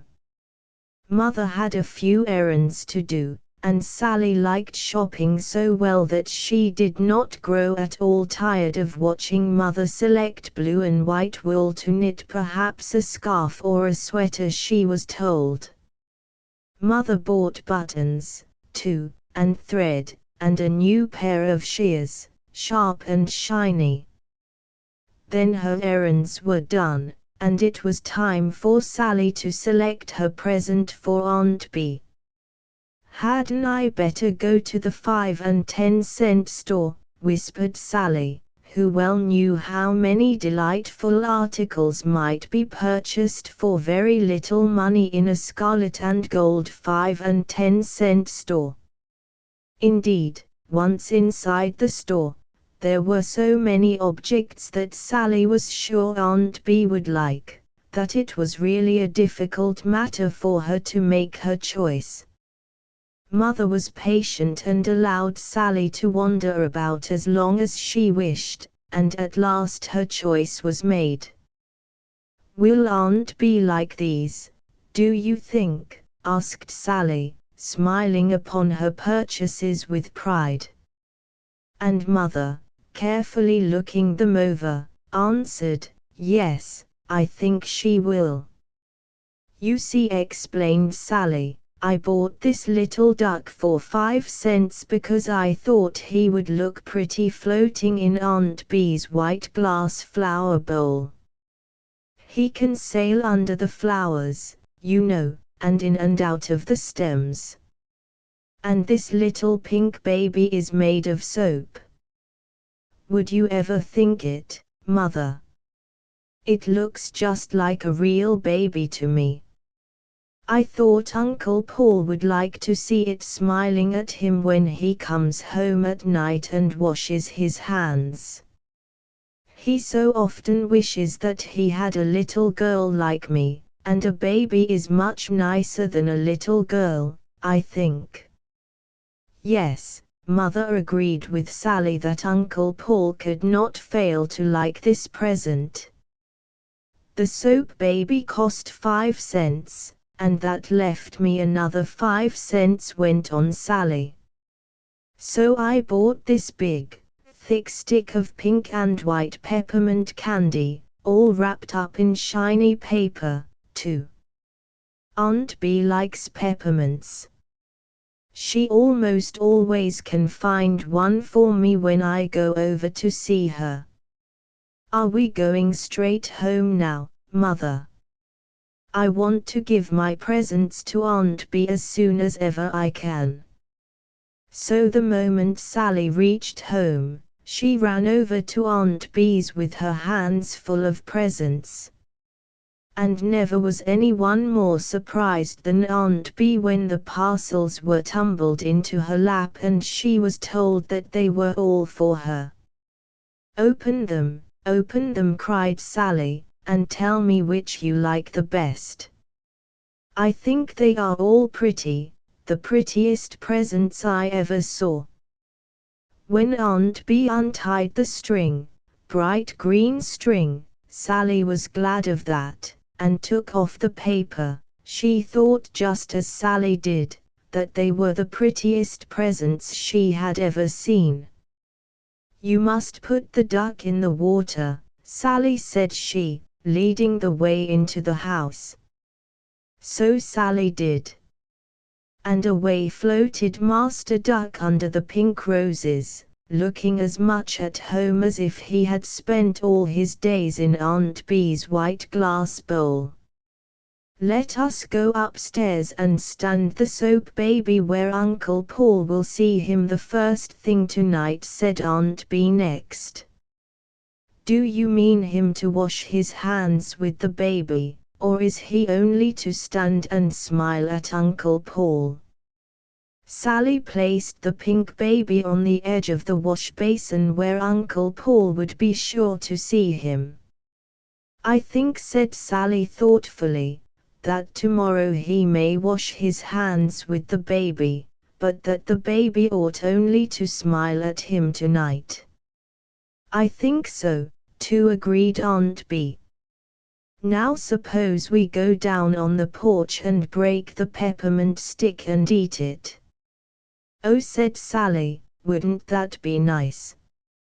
So Sally and Aunt Bee sat down to a little feast which was very refreshing to a person who had spent the morning shopping in town. Isn't it good candy? Said Aunt Bee, passing it to Sally again. Yes, it is good, answered Sally, carefully choosing a piece not too small. Which one of your presents do you think you like best, Aunt Bee? All of them, said Aunt Bee promptly. I like all three of them best. I don't, said Sally, I think the peppermint candy is the best present of all. Chapter 8. What the tide brought in. Father and Sally, Andy and Alice, were spending a morning down on the rocks. The tide was out, and the jagged, uneven, rocky shore lay brown and dry under the hot summer sun. Soon the tide would turn and roll in again, dashing up higher and higher over the rocks until everyone would be forced to run farther inland to escape the wash of the waves and the dashing spray. But now the rocks were well out of water, and over them climbed Sally and Alice and Andy, hunting for treasures that the sea had left behind in little pools and hollows everywhere. Here is seaweed, called Sally, holding up the long, wet, brown strands. It is what the mermaids wear in their hair, Andy, you know. I don't think my mermaid wore any, answered Andy, who still liked to tell the story of how his mermaid, as he called her, had saved his boat, but then her green cap was very tight and I couldn't see her hair. Oh, Sally, Sally, what is this? Andy was dancing about a little pool as he pointed to something on its edge, as excited as if he saw another mermaid rising from its clear and shallow depths. It is a crab, said Sally, laughing at Andy's puzzled face, a baby crab. See him run. And Andy and Sally laughed happily together as the little crab scuttled hastily away out of sight. These are periwinkles, explained Sally, as she came upon Alice gingerly poking with a stick a number of small grey shells. That shell is a house, and the periwinkle lives inside. When he goes walking he carries his house on his back. Sit very still for a moment, said Father, who had come up behind the little group, and perhaps you will see the periwinkles walking away. Sure enough, while Sally and Andy and Alice waited, scarcely winking an eyelash nor drawing a long breath, the procession moved slowly off, each periwinkle carrying his little grey house that did not look unlike the grey houses of Seabury Town itself.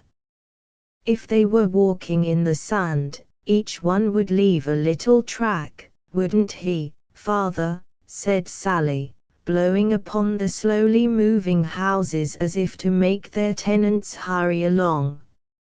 "I shouldn't like to live all alone in a house," said Andy. "I shouldn't like it at night." And Andy shook his head as he thought of his own little crib standing close beside his mother's big bed.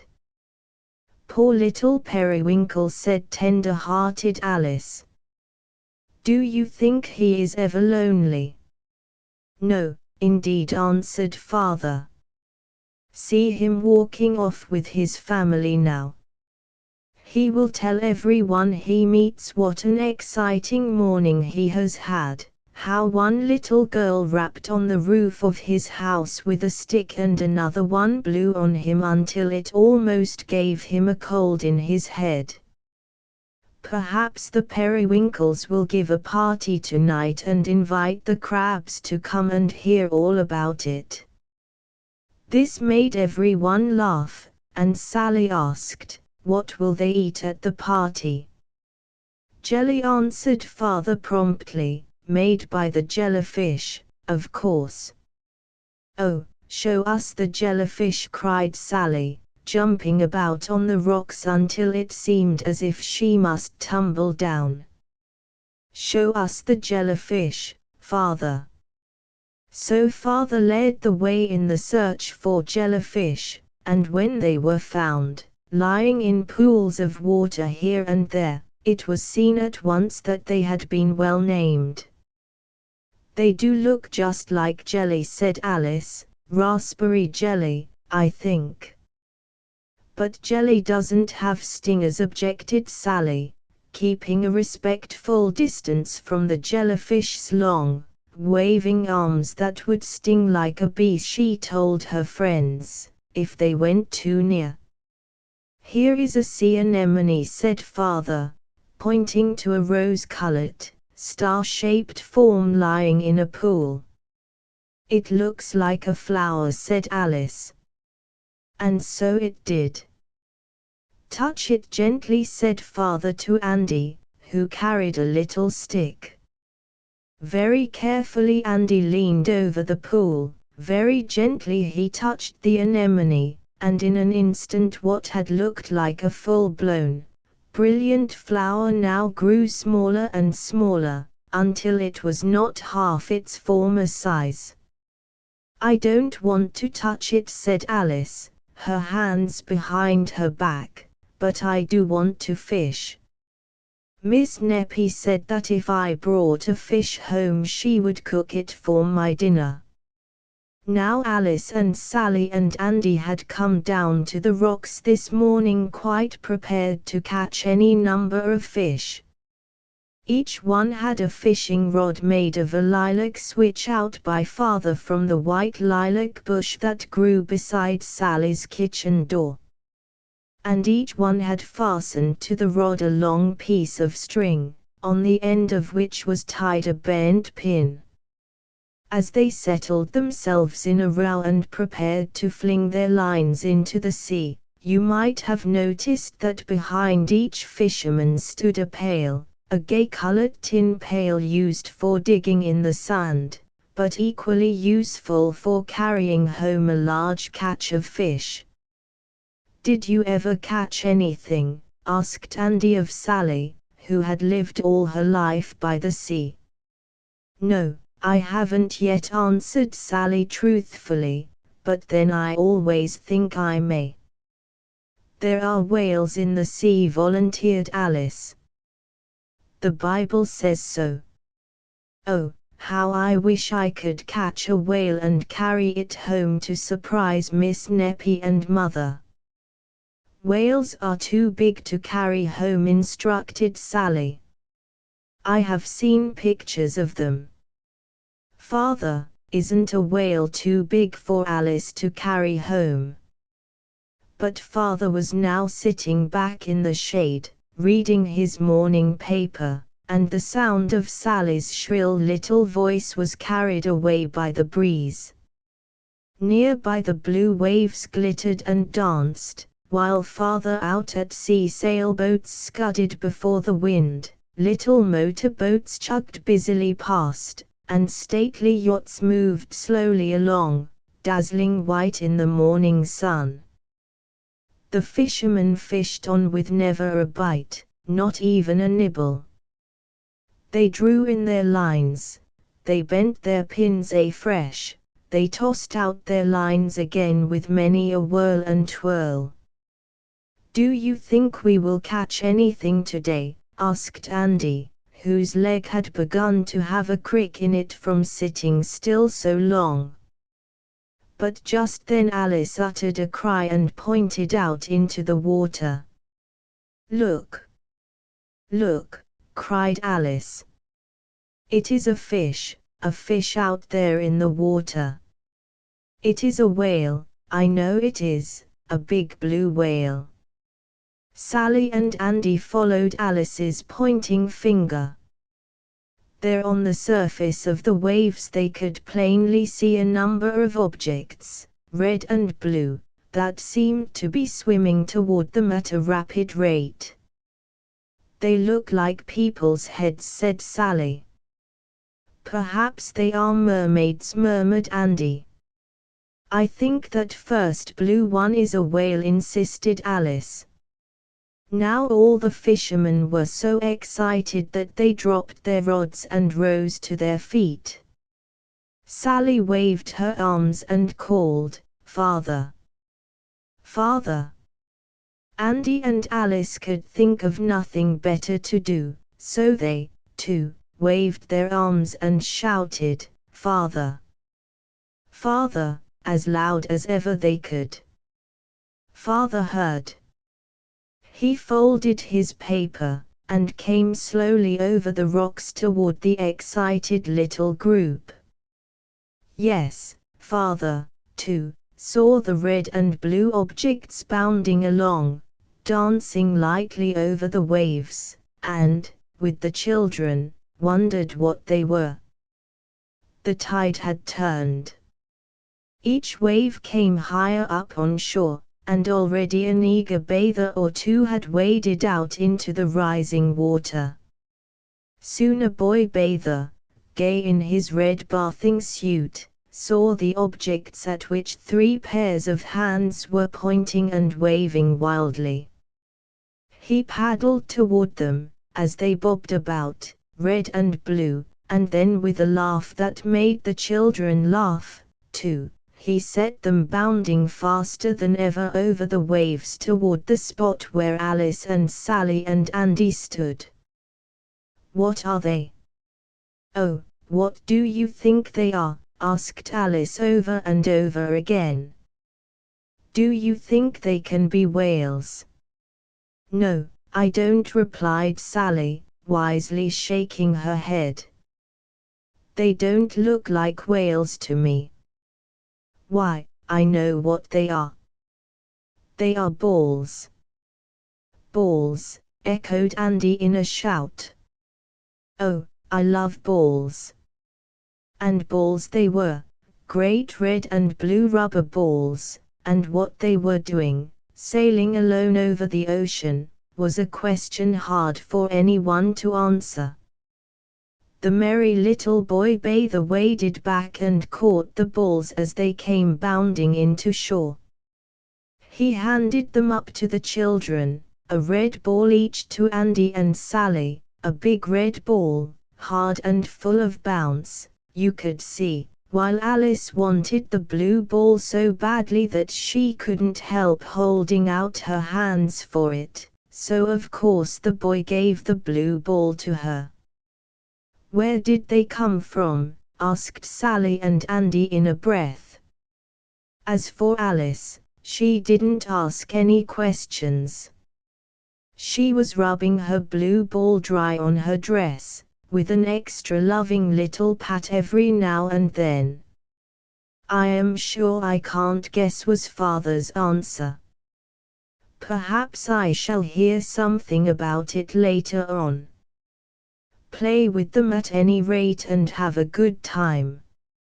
Now you cannot bounce a ball on sharp-pointed rocks," and Sally and Andy and Alice, each holding a ball in his arms, were making ready to scramble back to the mainland to try their new treasures, when there was a loud shout from the water that made everyone turn round to see what it could mean.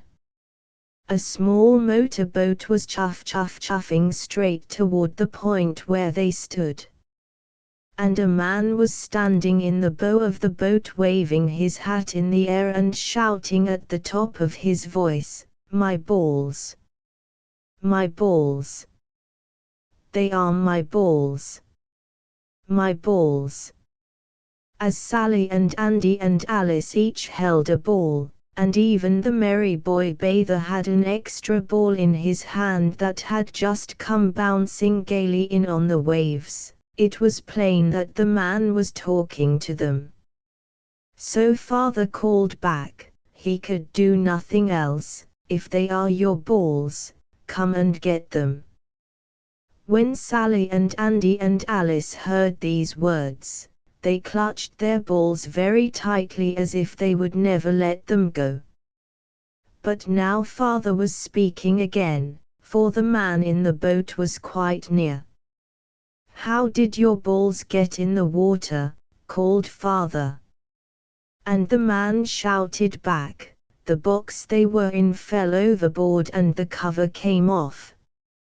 I bought them for my shop over in Rockport, and I was carrying them home when they fell overboard. I nearly lost a box of tin horns, too. If you have a shop, perhaps you will sell these balls to me," suggested Father. "Would you like that ball you have?" he asked the boy bather. But the boy bather shook his head. "No, I play baseball," said he. And he tossed the ball he held back into the man's boat. "I guess I can sell the balls to you," agreed the man, looking more cheerful at once. "I am glad to make a sale anywhere." When Sally and Alice and Andy heard this, they prepared at once to go home. "Let us put our balls into our pails," said Sally, "and bounce them when we get home." So each ball was popped into a pail. They fitted nicely except that they rose high over the top, round and plump and gay. "My pail is so full I am glad I left my shovel at home today," said Sally, admiring the effect of her new red ball in her bright green pail. "Perhaps people will think we are carrying home fish," suggested Andy, swinging his pail so hard it was well that his ball was a tight fit. "Perhaps they will think it is a whale," said Alice hopefully. "I would love to surprise Miss Neppy and my mother with a whale." "Perhaps they will," said Sally kindly. "Anyway, it is the first time I ever caught anything when I went fishing, and I am glad it is a ball and not a fish, aren't you?" Chapter 9 The Periwinkle Family. That night Sally couldn't go to sleep. She tossed and turned in her little white bed. She watched Snow White's wings move lazily to and fro on the window sill. She had 2 drinks of water. But still she couldn't go to sleep. "Mother," called Sally, "Mother, I can't go to sleep." So Mother came to smooth Sally's pillow and to tuck in the bed covers that were sadly tumbled and twisted about. "Shut your eyes," said Mother softly, with a hand on Sally's forehead, "and think of little white sheep jumping over a wall, one after another, until you fall asleep." Sally shut her eyes just as Mother said and tried to count the little white sheep. But instead of jumping nicely over the wall, the little white sheep ran round and round the field as fast as ever they could, and this made Sally feel so wide awake that her blue eyes flew open with a jerk and she sat straight up in bed. "Mother," she called again, "Mother, I want a drink of water."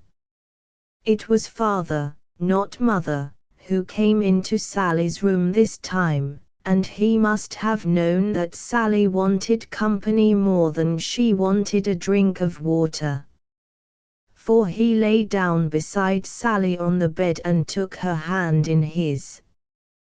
"Once upon a time," began father, "in the most comfortable kind of a way, there lived a family of periwinkles under a rock on the edge of the sand."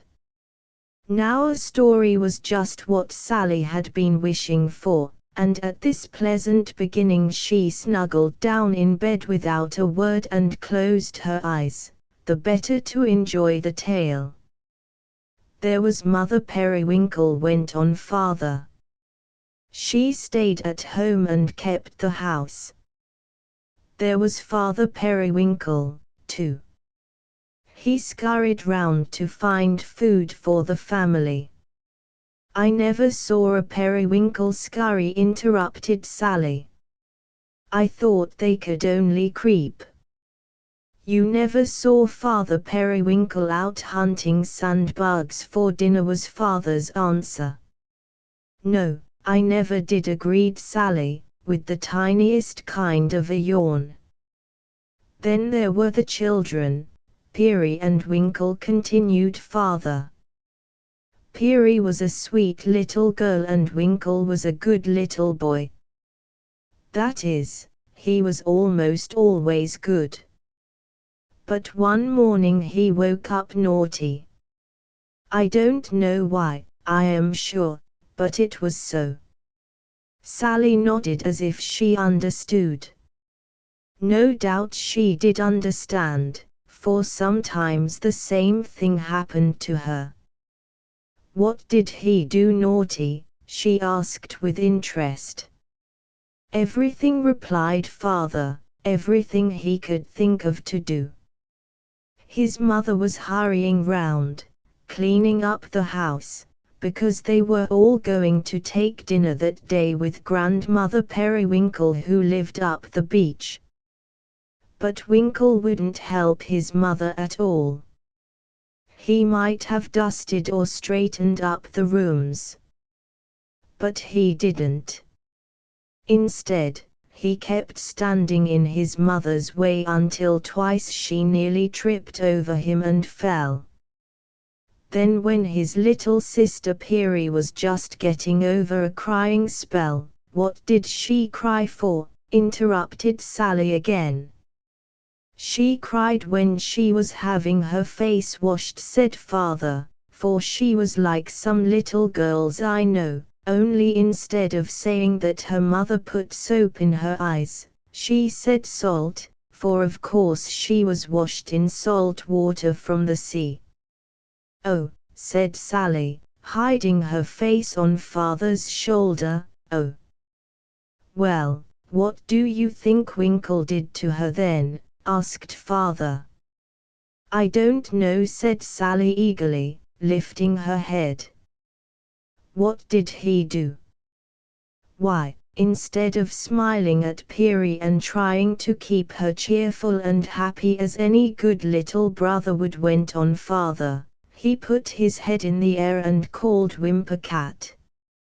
Whimper-cat!' and stuck his horns out at her, which for a periwinkle is just as bad as sticking his tongue out is for a child."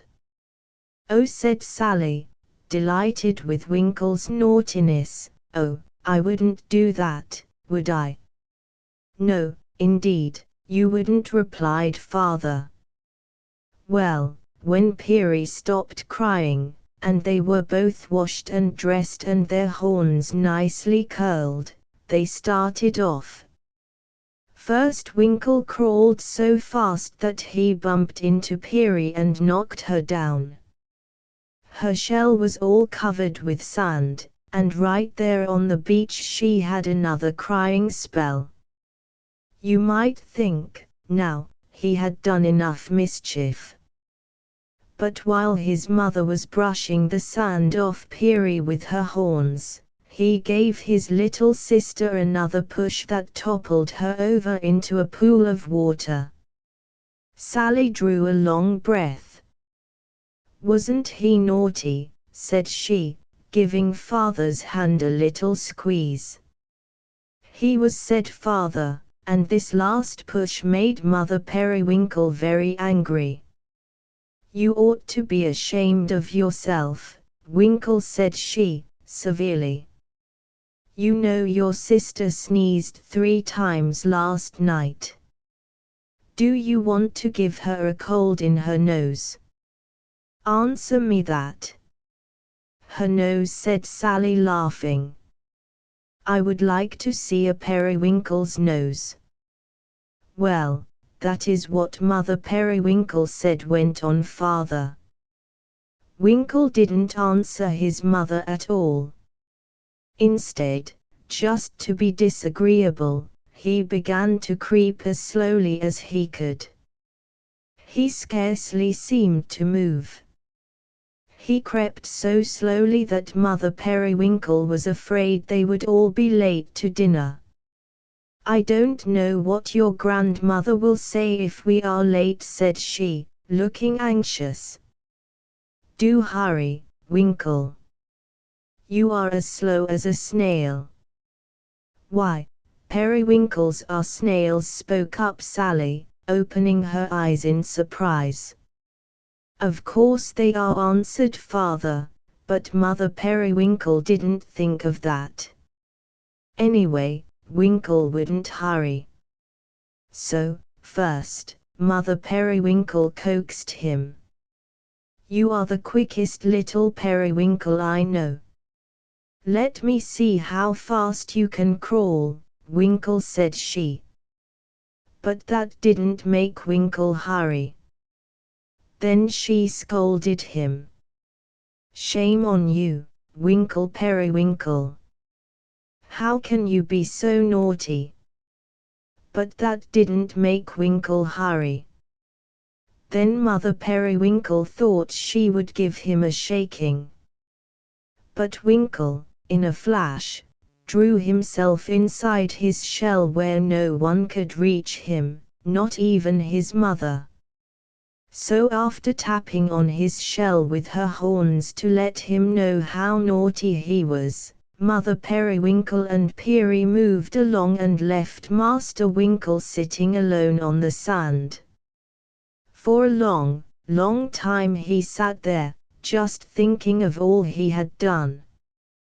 He was pleased that he had found so many naughty things to do. But presently he began to feel hungry. "I wonder what grandmother will have for dinner," thought he. "Perhaps I had better go now. Peary will eat everything I like."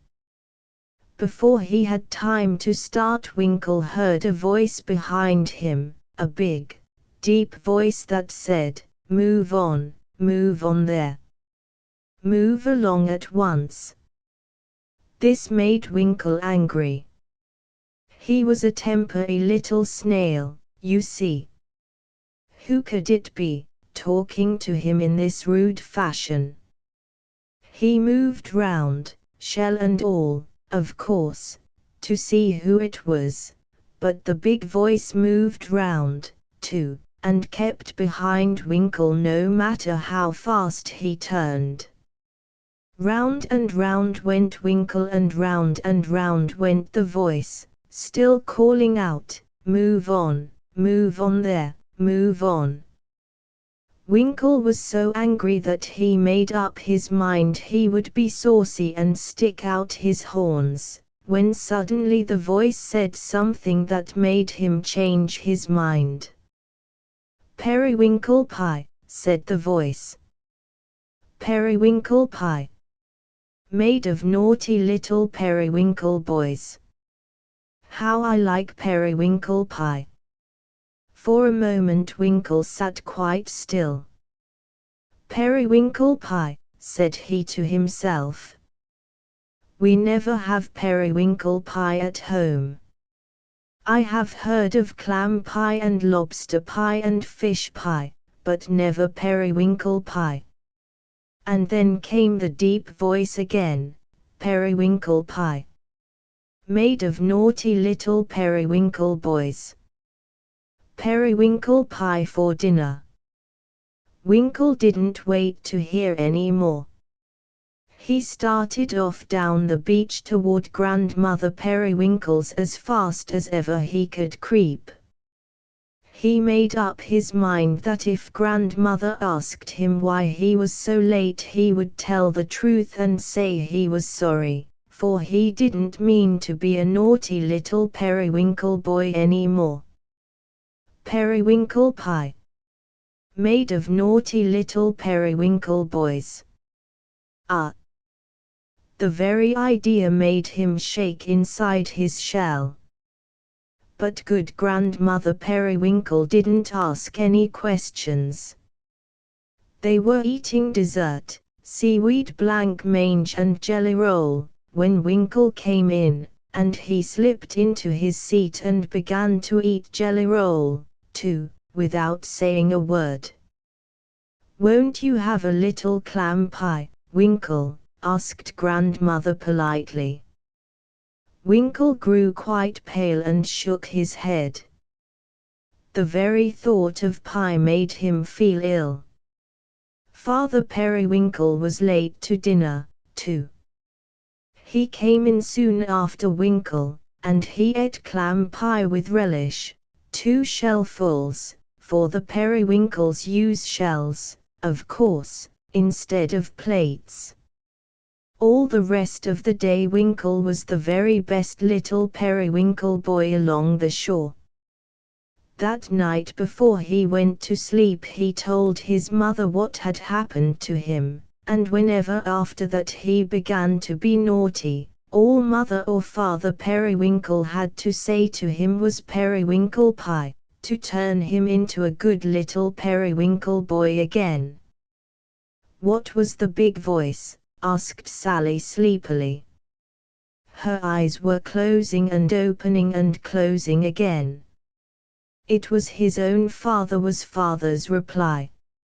Mother Periwinkle met him on the way to Grandmother's and told him how badly Winkle was behaving.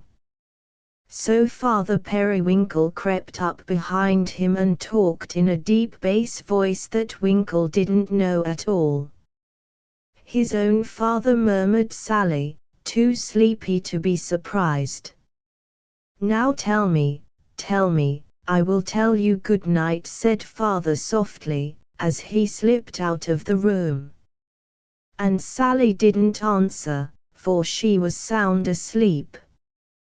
Chapter X. The Pink and White Apron. Alice had a toothache. At least she had had a toothache. But now the pain was gone, leaving her with a swollen cheek twice as plump as it ought to be. Alice quite enjoyed her too plump face. When she looked in the mirror she couldn't help smiling, her face was so droll. And her smile was so funny, so twisted, so fat that Alice just couldn't help smiling again. As for Sally, she laughed outright at Alice's face when she came over to play that afternoon. "This is the way you look," said she, plumping out both cheeks like 2 red balloons. In spite of all the laughing and the fun, Alice didn't feel yet like playing lively games. Her mother had gone to the city, shopping, and Alice, after a little nap, had been sitting quietly downstairs with Miss Neppy until Sally came over to play. But when Sally did come, Alice didn't feel like romping in the garden, nor going down to the beach, nor even swinging in Sally's big red swing.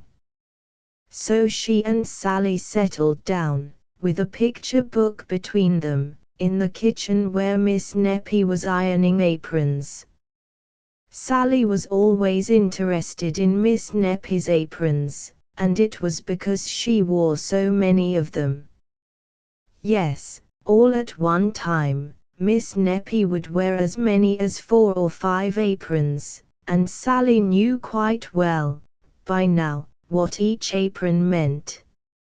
First of all, just over her dress, Miss Neppy wore a small, fine, white apron, trimmed with lace she had made herself, and often with pockets ornamented by tiny bows of pale lavender ribbon. This was her very best apron, quite nice enough to wear when the minister came to call. Over the small white apron Miss Neppy would tie a large, full, white one, with 3 fine tucks above the hem. This was the apron in which Miss Neppy would knit or sew or even sit and talk with her friends. Above this white apron came a stout one, perhaps of white with little blue dots or rings, or perhaps with gay bunches of pink or blue posies. In this apron Miss Neppy did her dusting, her bed making, her shelling of peas and stringing of beans.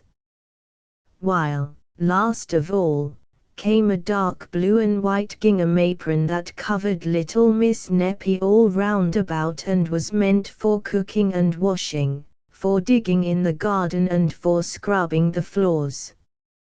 As I say, Sally had grown to know the proper use of each apron, and she knew, too, that Miss Neppy would not feel completely dressed unless she had the right apron on at the right time.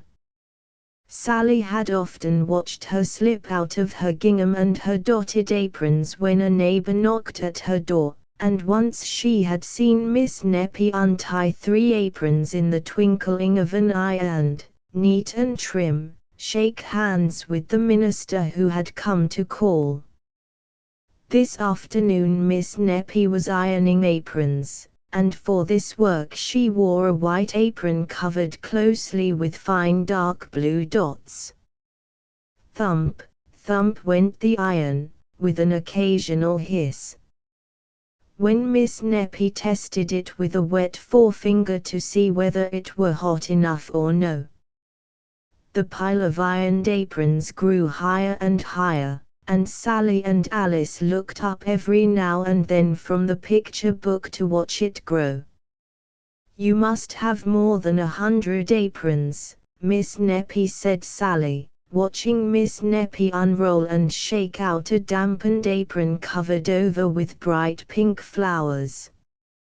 "That is the prettiest apron of all," thought Sally to herself.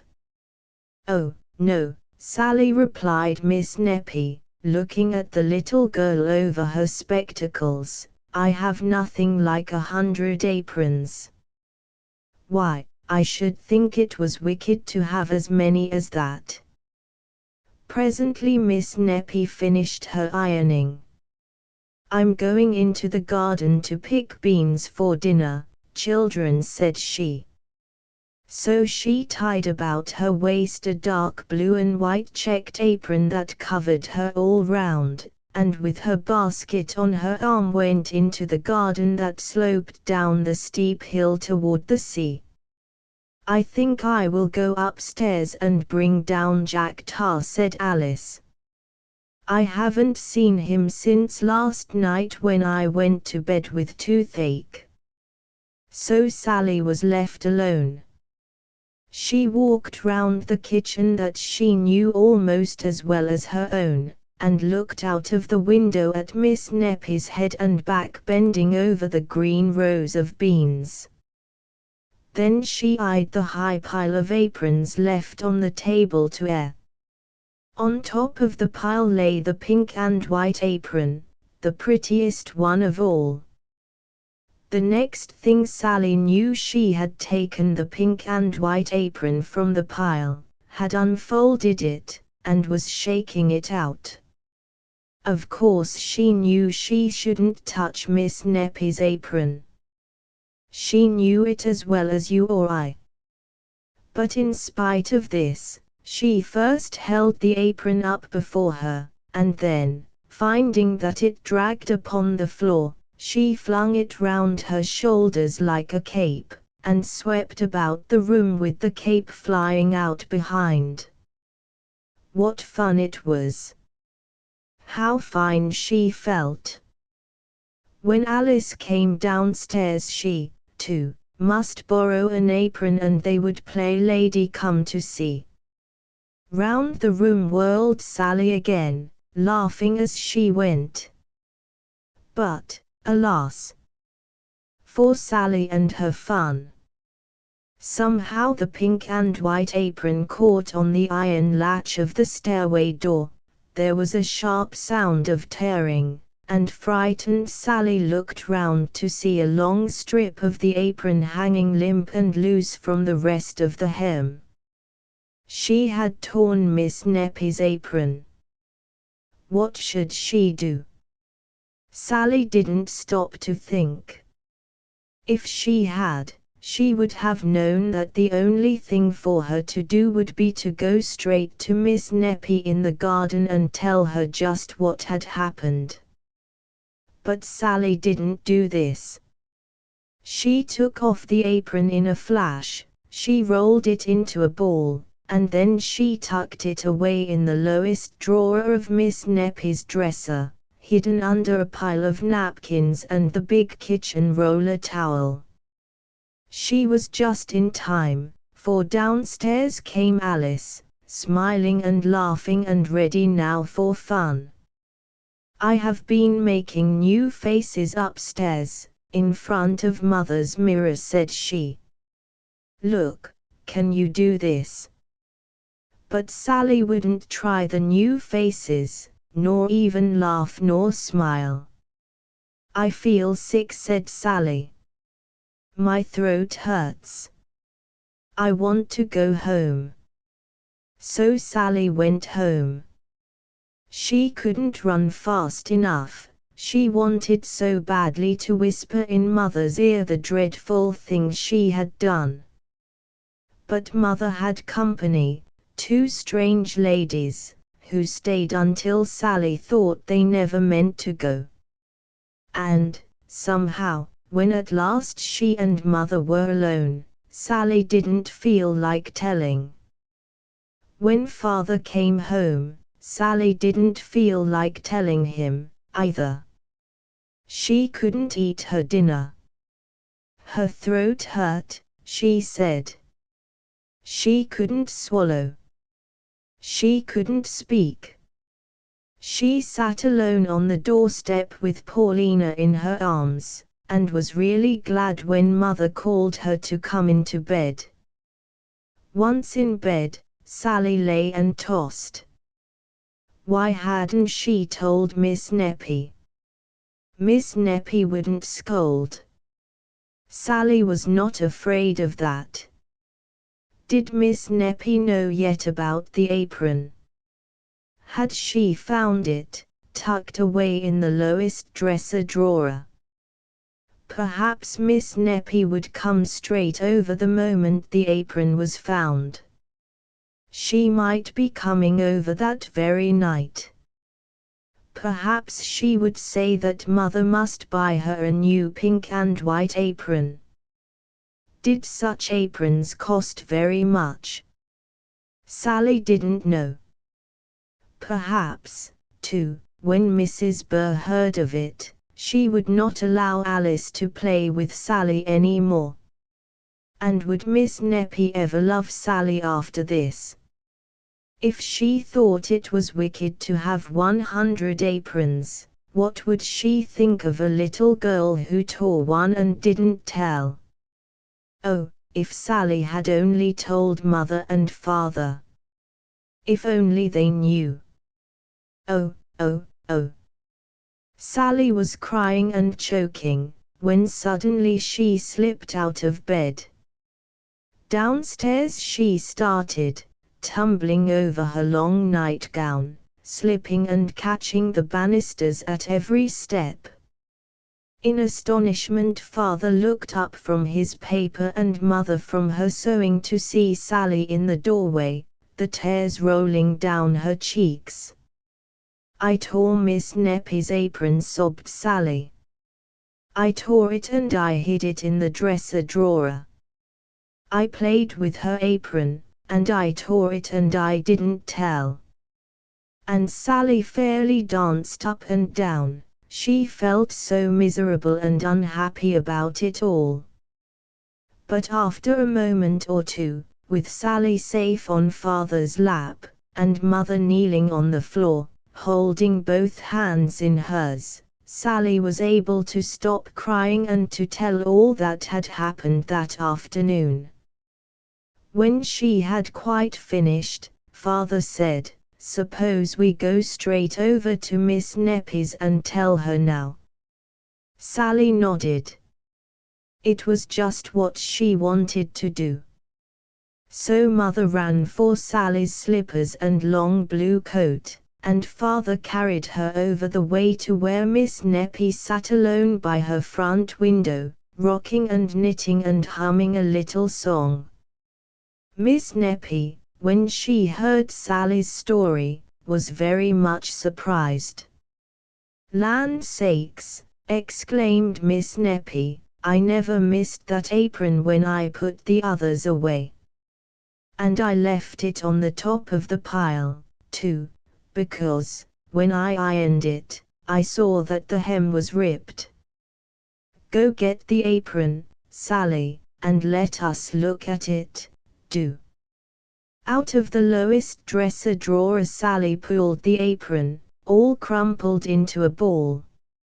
And, would you believe it, when Sally and Miss Neppy and Father looked at it, the apron was not torn at all, the hem was only ripped. It seemed too good to be true. "Mother will mend it," said Sally joyfully. "She told me to bring it home with me." "Mother will mend it, Miss Neppy." And Sally put both arms about Miss Neppy's neck and gave her a tight, tight hug. In the morning, bright and early, Sally ran over to Miss Neppy's again, with the apron nicely mended and freshly ironed in her arms. "Next time I will tell the very first thing," Miss Neppy said Sally, smiling up into her friend's face. Miss Neppy smiled back. "I would," said she. "Never keep a secret like that again. And, Sally, there is a peach for you on the window-sill. Don't spill it on your dress." Chapter 11. Little Red Riding Hood's sister. The postman was coming up the street and Sally stood on the doorstep waiting for him. His whistle sounded loud and shrill. Slowly, house by house, he drew near, and at last with a smile and a tap on Sally's head, he put a letter into her hands and bade her give it to her mother before she lost it. This was an old joke between the postman and Sally that never failed to make them both laugh. "Just as if I would lose a letter," thought Sally to herself as she went into the house, "when I am almost 6 years old. Mother," she called, climbing the stairs, "Mother, here is a letter for you." And as Mother dropped her sewing into her lap, Sally placed the letter squarely in her mother's hands. "There now," said she with a triumphant nod, "I didn't lose that letter, did I?" Mother absently shook her head. She was reading her letter and smiling as she read. "Who wrote it?" asked Sally, pressing against Mother's knee. "Aunt Sarah Waters," was Mother's reply. "My Aunt Sarah?" demanded Sally. "What does she say about me, Mother?" "What does she say about me?" "She is writing about your birthday," answered Mother. "She has made a funny mistake. She thinks that tomorrow is your birthday, Sally, instead of a whole month away. And she wants you to buy your own birthday present this year, because she is in the country, far away from any shop, and cannot buy it for you herself." Sally's face grew very bright. A present from Aunt Sarah, and a present that she might choose her very own self. She leaned forward suddenly and placed a kiss on Mother's chin. She was so happy she felt that she must do something to show it. "What shall I buy, Mother?" asked Sally, her cheeks red with excitement. "What shall I choose? I want a tea set and a doll's piano more than anything else, but I would like a farmyard, too, with little cows and pigs and ducks like the new one Alice has, or perhaps a big bag full of marbles like Andy's. I could shoot marbles just as well as Andy. I know I could." "We will think about it," answered Mother. "There is plenty of time. It is a whole month, 4 long weeks, before your birthday, remember." "But," Mother began Sally, in great surprise, "but, Mother, I shan't wait a whole month for my present, shall I? Won't we go and buy it tomorrow?" "I don't want to wait, Mother. I don't. Sally's face was no longer bright. It had clouded over, and her underlip was thrust out as if she might be going to cry. "Why," Sally answered Mother gently, "I hardly know what to say. Tomorrow isn't your birthday, you know. If you bought a present now from Aunt Sarah you wouldn't have one when the real birthday came." "Yes, I would," Mother urged Sally, winking hard.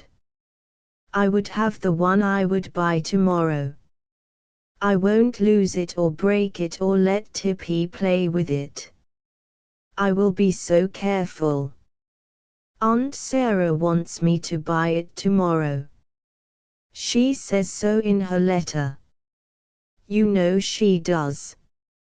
Sally gazed so anxiously up into her mother's face that Mother thought for a moment and then said cheerfully, "This is what we will do, Sally. Tonight we will tell Father all about it and whatever he says we will do. Now run over to Aunt Bee's with this card of buttons. She left them here yesterday. And don't stay too long, Sally. Come home soon." What would Father say tonight? Was she to buy her present now or to wait for long, long weeks? Sally could think and talk of nothing else. "If I am very good all day long, don't you think Father will say, 'Buy your present now'?" Sally asked Aunt Bee, and Aunt Bee thought it likely that he would. Then Sally went over to visit Alice, and she and Alice talked and talked about the present that might be bought the very next day. "A tea set," said Alice at once. "I don't think there is anything nicer than a tea set. And do try to choose one with pink flowers. Pink flowers are the prettiest of all."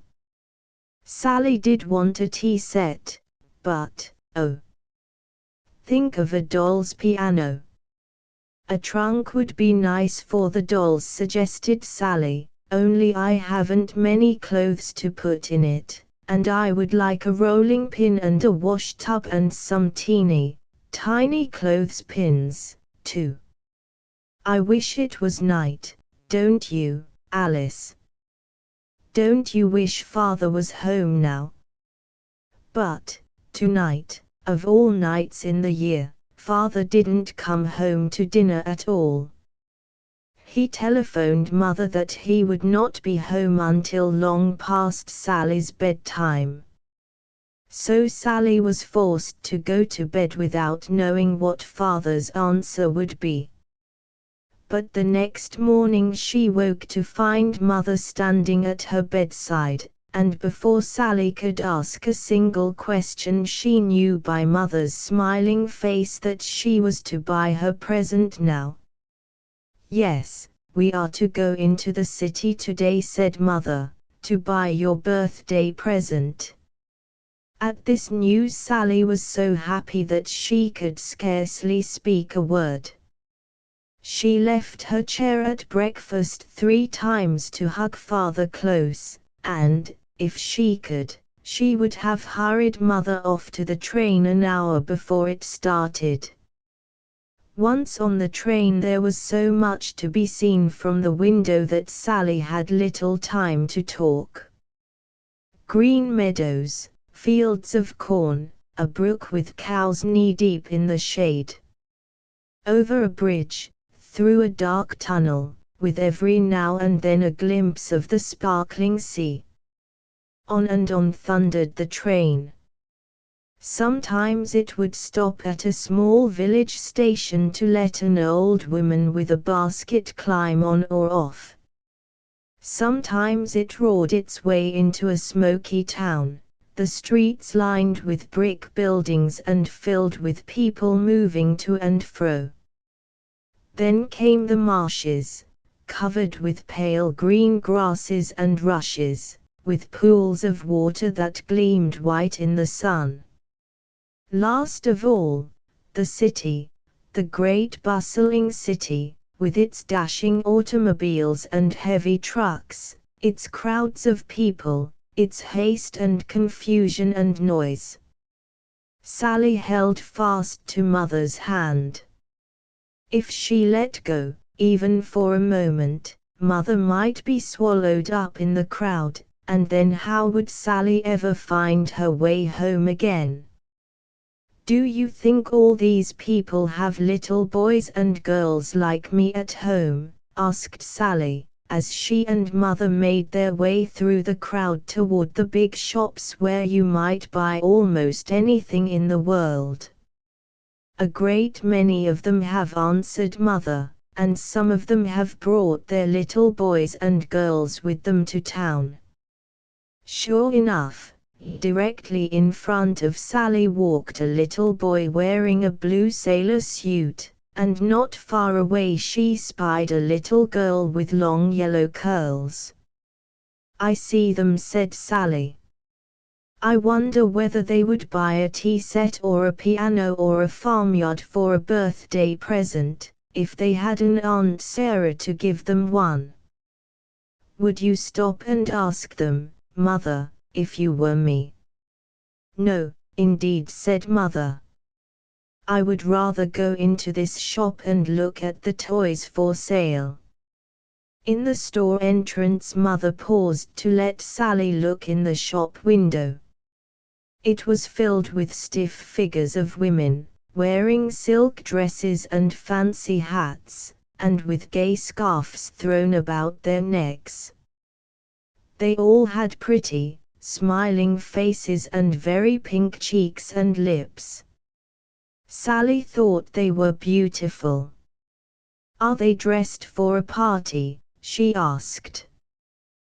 "They look as if they were," answered Mother. "Perhaps a birthday party," suggested Sally. "Oh, Mother, look, look." Sally gave Mother's hand a violent shake, for from within the store a man was lifting into the show window the figure of a little girl. She was dressed in a neat dark blue frock. Upon her feet were shining brown shoes.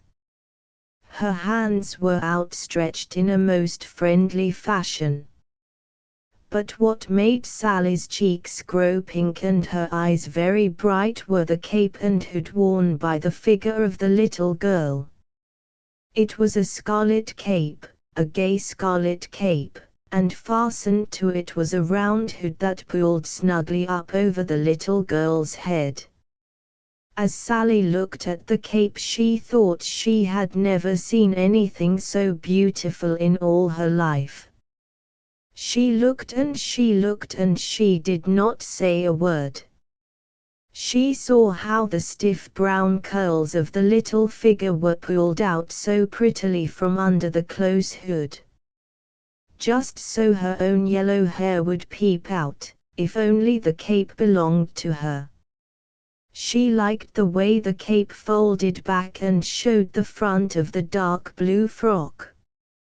It is true that Sally had no dark blue dress at home, but surely a white one would look just as well. Then Mother turned to go and Sally spoke. "Mother," said Sally, "I don't want a tea set and I don't want a piano. I want a cape for my birthday present." "A cape?" said Mother in surprise. "Do you mean a red cape like the one in the window?" "Why, you don't need a cape, Sally. Come upstairs now, and look at the toys." "I want a cape," persisted Sally.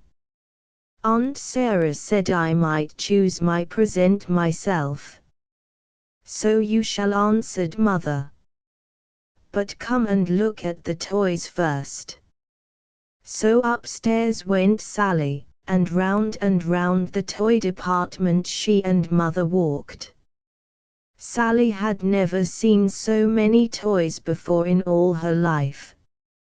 She saw tea sets and tea tables, stoves and pianos. She saw dolls and their carriages, their cribs, their bureaus, and even their bathtubs. She saw toy animals and games, doll houses, trains, and boats. There were picture books and painting sets, there were balls and blocks. There were really no toys made for a little girl's pleasure that Sally did not see. When they had walked all round the room, Mother said, "Well, Sally, what will you choose?" And Sally's answer was, "Please, I want a cape." So Mother and Sally went downstairs in the store to buy a cape. "Suppose they haven't one left," thought Sally. But the saleswoman pulled out a rack hung with scarlet capes, and in a trice she had fastened one round Sally's neck that proved a perfect fit. The hood was pulled up round her head and that, too, fitted nicely. Sally noticed, as she stood before the long mirror, that her hair peeped out from under the hood just as did the curls on the little figure in the window downstairs. "Will you wear it home or shall we have it put in a box?" asked Mother, smiling to see Sally's delight. "I will wear it, please," answered Sally in a whisper. She was too happy to speak out loud. All the long day spent in the city Sally wore her scarlet cape.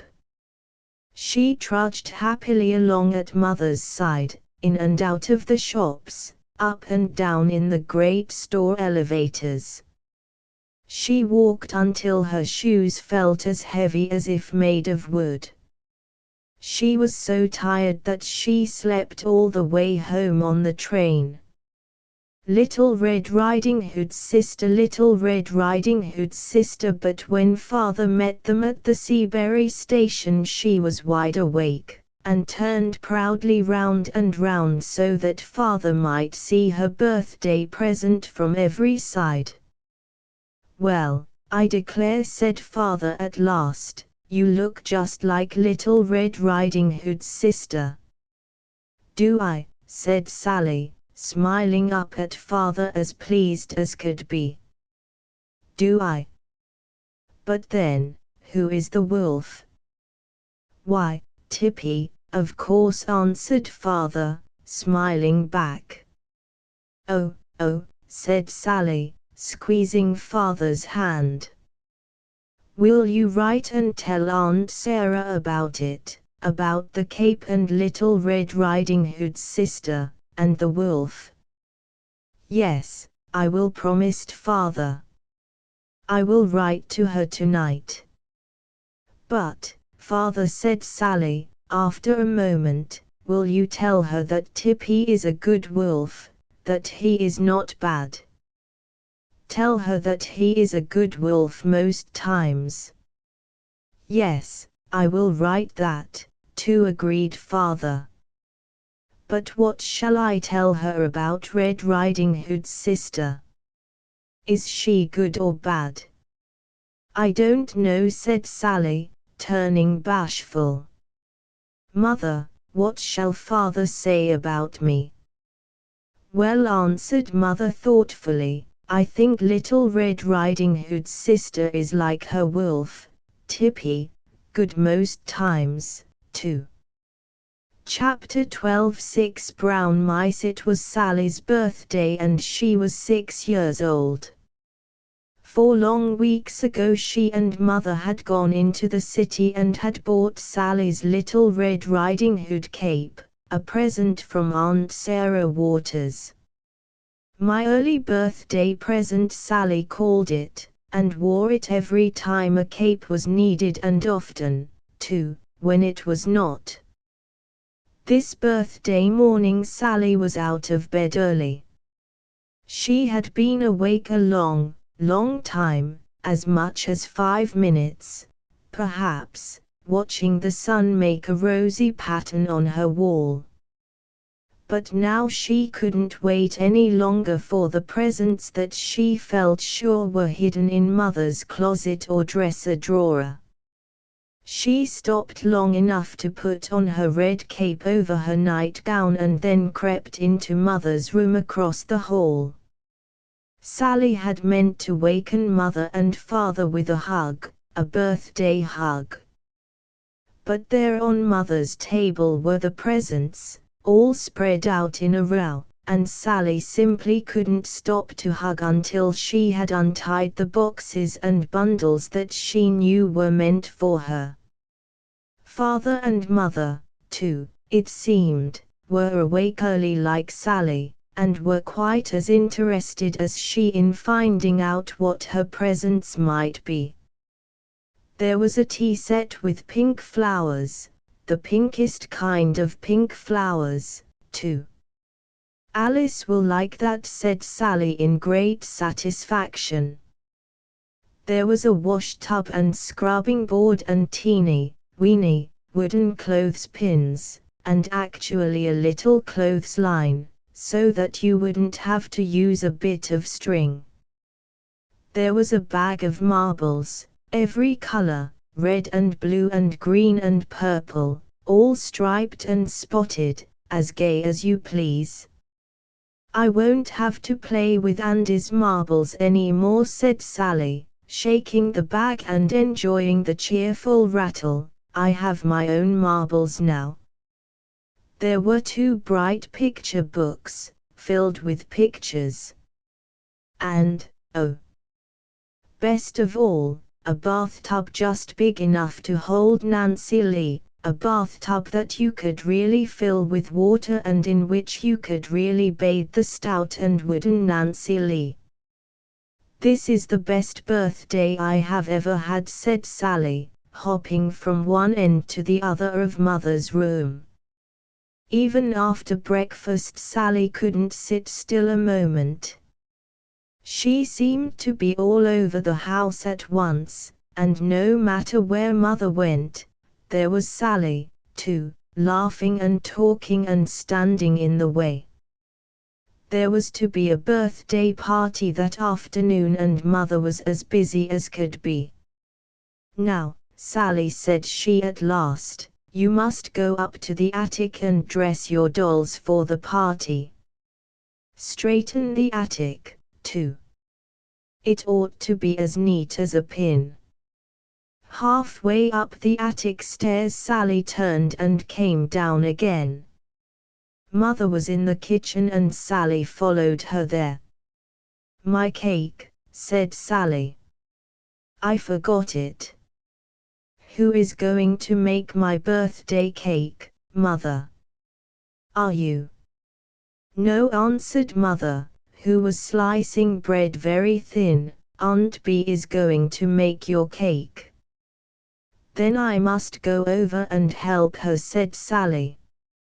I helped her before, and the cake was good. No, indeed, replied Mother hastily. Aunt Bee won't need your help this morning. And you really must straighten the attic, Sally. I am ashamed of the way it looks. I will, then, said Sally, starting upstairs. But what are you making, Mother? Sandwiches, replied Mother. Yes, for the party. Run, Sally, I think I hear Paulina calling you. Sally laughed. She knew that was Mother's way of telling her to go. So, carrying the bathtub, she went up to the attic and told her children all about her presents and promised a sight of them before long. She put Nancy Lee in the bathtub and bathed her all over, a dry bath this morning because Sally was in a hurry. She took Dora and Nora and Flora out of their shoebox and sat them on the sofa in a row, just to give them a change of scene, as it were. She straightened the doll-house and tidied all her toys. Then, with 2 sashes, kindly lent by Paulina, she went in search of Tippy and Buff. Buff, as usual, sat on the windowsill in the sun. He allowed Sally to tie the blue sash round his neck in a birthday bow.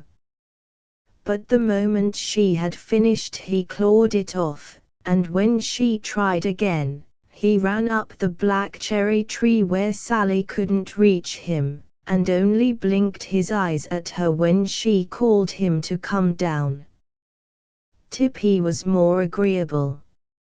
He permitted Sally to fasten a gay red bow on his collar, and barked and jumped about as if he really liked it. Now, Buff, look at Tip, said Sally reproachfully. But you shan't have the blue ribbon now, not if you cry for it.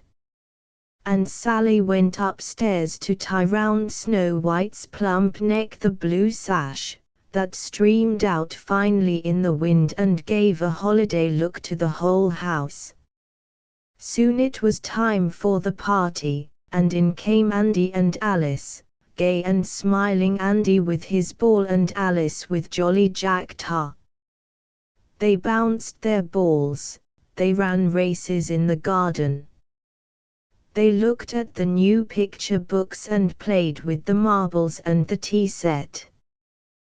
Then Mother called them, and there stood a little table, all set for 3, with Aunt Bee's tea set that she had when she was a little girl, and a cake, a birthday cake, right in the middle of the table. It was a white cake, white as snow, and on it were not candles. Sally had had candles last year, but mice, 6 chocolate mice, with tiny pointed chocolate ears, white sugar eyes, and, actually, long pointed chocolate tails. Never was there such a birthday surprise. Who but Mother and Aunt Bee would have thought of such a thing and would have searched the big city over until the mice were found? There were sandwiches and milk, all you could eat and drink, but of course the cake was the real party. Mother cut it, and on top of Sally's piece there sat a mouse, and one on Alice's and on Andy's piece, too. There are 3 mice left, said Sally. 1 for Mother, 1 for Aunt Bee, and 1 for Father. But what will Uncle Paul do? He won't mind, answered Aunt Bee. He may have half of mine. The cake was soon gone, every crumb, but it seemed a pity to eat the mice. They are so pretty, said Alice. I want to show mine to Mother, said Andy. "Let us eat the tails and save the mice," suggested Sally. But the tails were so good that the mice soon followed them. And then the party went out to swing until it was time to go home. It was the end of summer, and the next day both Alice and Andy were going home. It was their last play together. When Mrs. Thomas called for Andy, Mrs. Burr came from over the way for Alice, and everyone said goodbye over and over again. Alice and Andy were both coming back next summer, but Sally's face was sober as, standing between Mother and Aunt Bee, she waved goodbye until Andy was round the corner and Alice indoors over the way. "They are both coming back next year," Sally said Mother, cheerfully. "Remember that." "But it is a long time to wait," answered Sally, shaking her head, "and I don't know what I shall do without them." "You have Mother and Father," suggested Aunt Bee. "And you and Uncle Paul," answered Sally quickly, slipping one hand into Aunt Bee's and with the other seizing Mother's hand. "I love Andy and Alice, but I love Mother and Father and you and Uncle Paul more." "Yes, those are the very ones that I love best," said little Sally Waters. The end. End paper transcriber's notes. Obvious typographical errors have been corrected. Inconsistencies in hyphenation have been standardized. Archaic or variant spelling has been retained. Asterisk asterisk asterisk End of the Project Gutenberg ebook Little Sally Waters asterisk asterisk asterisk Updated editions will replace the previous one, the old editions will be renamed. Creating the works from print editions not protected by U.S. copyright law means that no one owns a United States copyright in these works, so the Foundation, and you, can copy and distribute it in the United States without permission and without paying copyright royalties. Special rules, set forth in the general terms of use part of this license, apply to copying and distributing Project Gutenberg trademark symbol electronic works to protect the Project Gutenberg trademark symbol concept and trademark. Project Gutenberg is a registered trademark, and may not be used if you charge for an ebook, except by following the terms of the trademark license, including paying royalties for use of the Project Gutenberg trademark. If you do not charge anything for copies of this ebook, complying with the trademark license is very easy. You may use this ebook for nearly any purpose such as creation of derivative works, reports, performances and research. Project Gutenberg ebooks may be modified and printed and given away. You may do practically anything in the United States with ebooks not protected by U.S. copyright law. Redistribution is subject to the trademark license, especially commercial redistribution.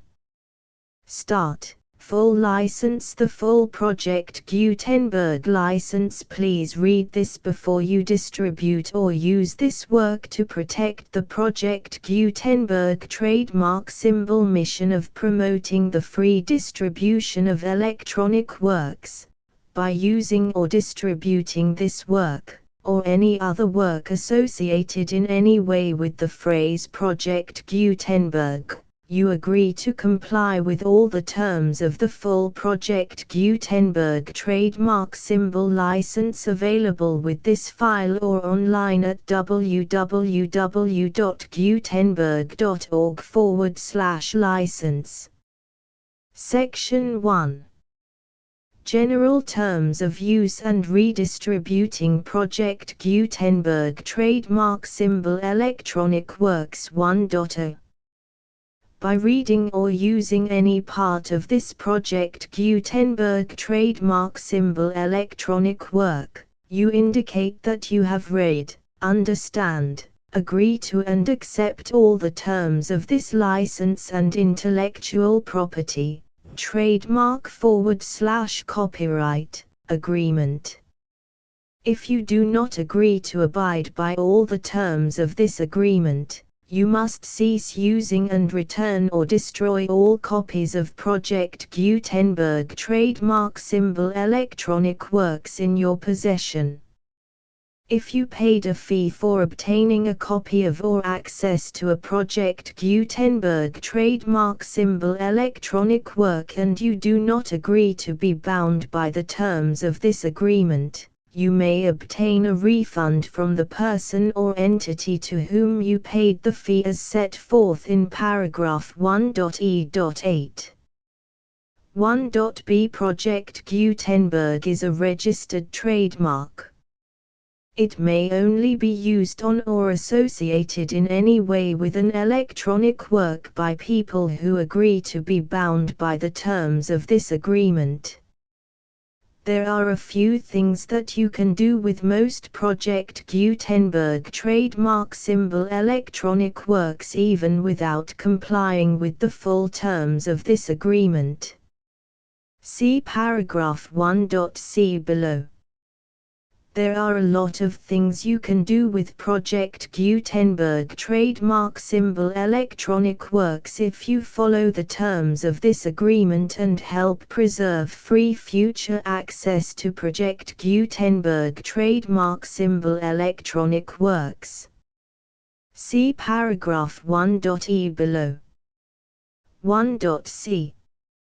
The Project Gutenberg Literary Archive Foundation, the Foundation or PGLAF, owns a compilation copyright in the collection of Project Gutenberg trademark symbol electronic works. Nearly all the individual works in the collection are in the public domain in the United States. If an individual work is unprotected by copyright law in the United States and you are located in the United States, we do not claim a right to prevent you from copying, distributing, performing, displaying or creating derivative works based on the work as long as all references to Project Gutenberg are removed. Of course, we hope that you will support the Project Gutenberg trademark symbol mission of promoting free access to electronic works by freely sharing Project Gutenberg trademark symbol works in compliance with the terms of this agreement for keeping the Project Gutenberg trademark symbol name associated with the work. You can easily comply with the terms of this agreement by keeping this work in the same format with its attached full Project Gutenberg trademark symbol license when you share it without charge with others. 1.d. The copyright laws of the place where you are located also govern what you can do with this work. Copyright laws in most countries are in a constant state of change.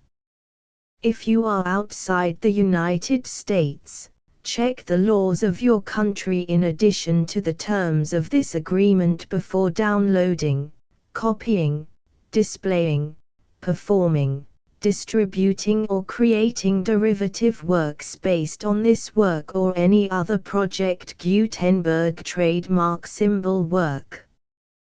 The Foundation makes no representations concerning the copyright status of any work in any country other than the United States. 1.e Unless you have removed all references to Project Gutenberg, 1.e.1.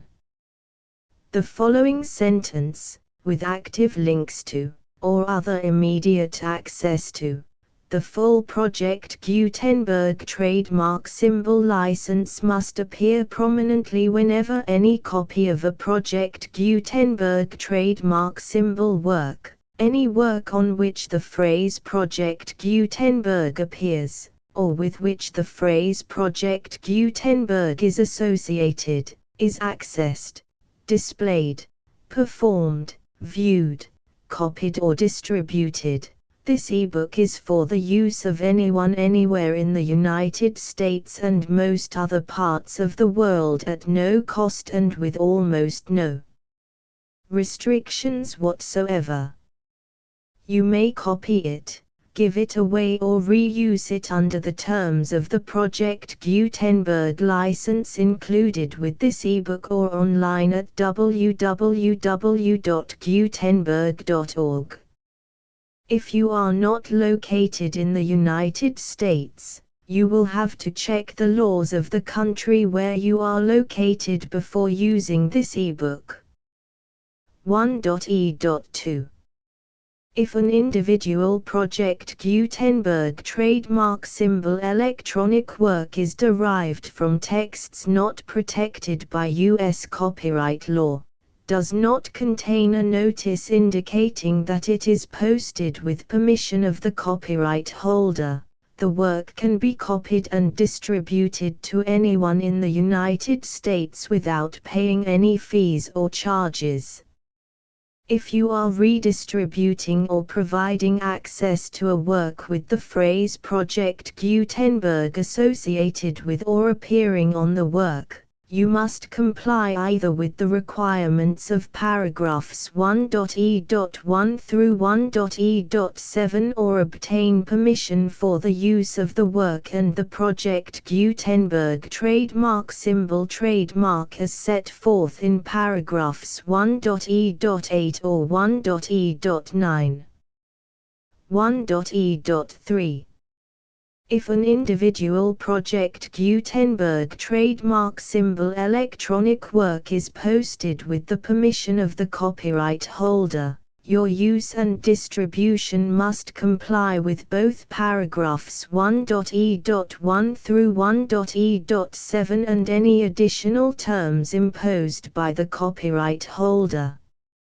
Additional terms will be linked to the Project Gutenberg trademark symbol license for all works posted with the permission of the copyright holder found at the beginning of this work. 1.e.4 Do not unlink or detach or remove the full Project Gutenberg trademark symbol license terms from this work, or any files containing a part of this work or any other work associated with Project Gutenberg trademark symbol. 1.e.5 Do not copy, display, perform, distribute or redistribute this electronic work, or any part of this electronic work, without prominently displaying the sentence set forth in paragraph 1.e.1 with active links or immediate access to the full terms of the Project Gutenberg trademark symbol license. 1.e.6 You may convert to and distribute this work in any binary, compressed, marked up, non-proprietary or proprietary form, including any word processing or hypertext form. However, if you provide access to or distribute copies of a Project Gutenberg trademark symbol work in a format other than plain vanilla ASCII or other format used in the official version posted on the official Project Gutenberg trademark symbol website, www.gutenberg.org, you must, at no additional cost, fee or expense to the user, provide a copy, a means of exporting a copy, or a means of obtaining a copy upon request, of the work in its original plain vanilla ASCII or other form. Any alternate format must include the full Project Gutenberg trademark symbol license as specified in paragraph 1.e.1. 1.e.7. Do not charge a fee for access to, viewing, displaying, performing, copying or distributing any Project Gutenberg trademark symbol works unless you comply with paragraph 1.e.8 or 1.e.9. 1.e.8. You may charge a reasonable fee for copies of or providing access to or distributing Project Gutenberg trademark symbol electronic works provided that you pay a royalty fee of 20% of the gross profits you derive from the use of Project Gutenberg trademark symbol works calculated using the method you already use to calculate your applicable taxes. The fee is owed to the owner of the Project Gutenberg trademark symbol trademark, but he has agreed to donate royalties under this paragraph to the Project Gutenberg Literary Archive Foundation. Royalty payments must be paid within 60 days following each date on which you prepare, or are legally required to prepare, your periodic tax returns. Royalty payments should be clearly marked as such and sent to the Project Gutenberg Literary Archive Foundation at the address specified in Section 4, Information about donations to the Project Gutenberg Literary Archive Foundation. You provide a full refund of any money paid by a user who notifies you in writing, or by email, within 30 days of receipt that he does not agree to the terms of the full Project Gutenberg trademark symbol license. You must require such a user to return or destroy all copies of the works possessed in a physical medium and discontinue all use of and all access to other copies of Project Gutenberg trademark symbol works. You provide, in accordance with paragraph 1.f.3, a full refund of any money paid for a work or a replacement copy, if a defect in the electronic work is discovered and reported to you within 90 days of receipt of the work.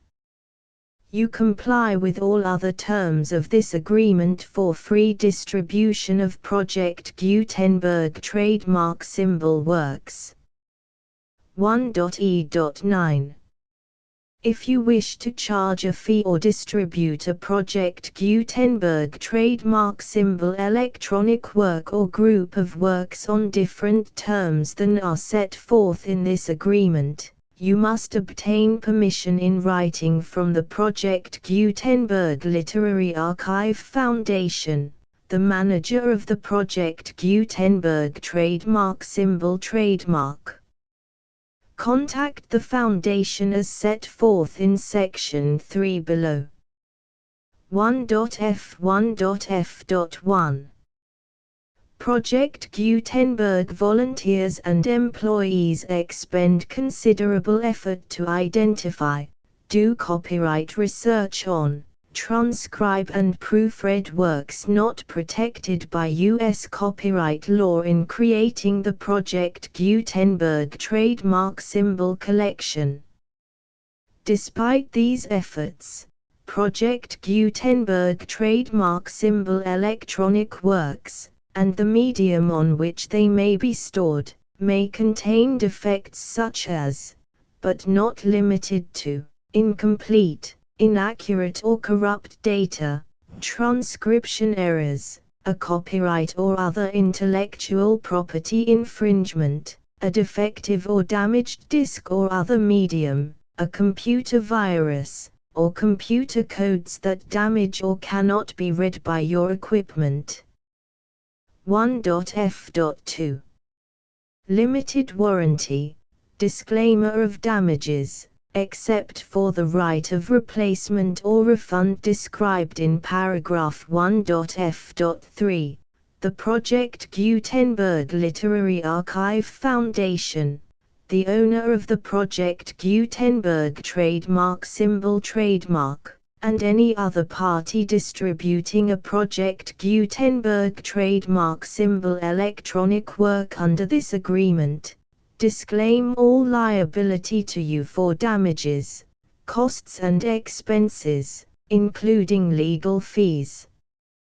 You agree that you have no remedies for negligence, strict liability, breach of warranty or breach of contract except those provided in paragraph 1.f.3.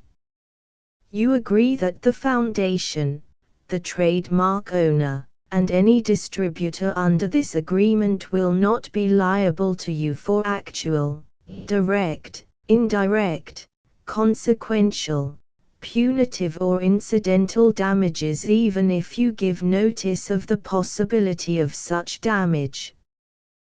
1.f.3. Limited right of replacement or refund. If you discover a defect in this electronic work within 90 days of receiving it, you can receive a refund of the money, if any, you paid for it by sending a written explanation to the person you received the work from. If you received the work on a physical medium, you must return the medium with your written explanation. The person or entity that provided you with the defective work may elect to provide a replacement copy in lieu of a refund. If you received the work electronically, the person or entity providing it to you may choose to give you a second opportunity to receive the work electronically in lieu of a refund. If the second copy is also defective, you may demand a refund in writing without further opportunities to fix the problem. 1.f.4. Except for the limited right of replacement or refund set forth in paragraph 1.f.3, this work is provided to you as is, with no other warranties of any kind, express or implied, including but not limited to warranties of merchantability or fitness for any purpose. 1.f.5. Some states do not allow disclaimers of certain implied warranties or the exclusion or limitation of certain types of damages. If any disclaimer or limitation set forth in this agreement violates the law of the state applicable to this agreement, the agreement shall be interpreted to make the maximum disclaimer or limitation permitted by the applicable state law. The invalidity or unenforceability of any provision of this agreement shall not void the remaining provisions.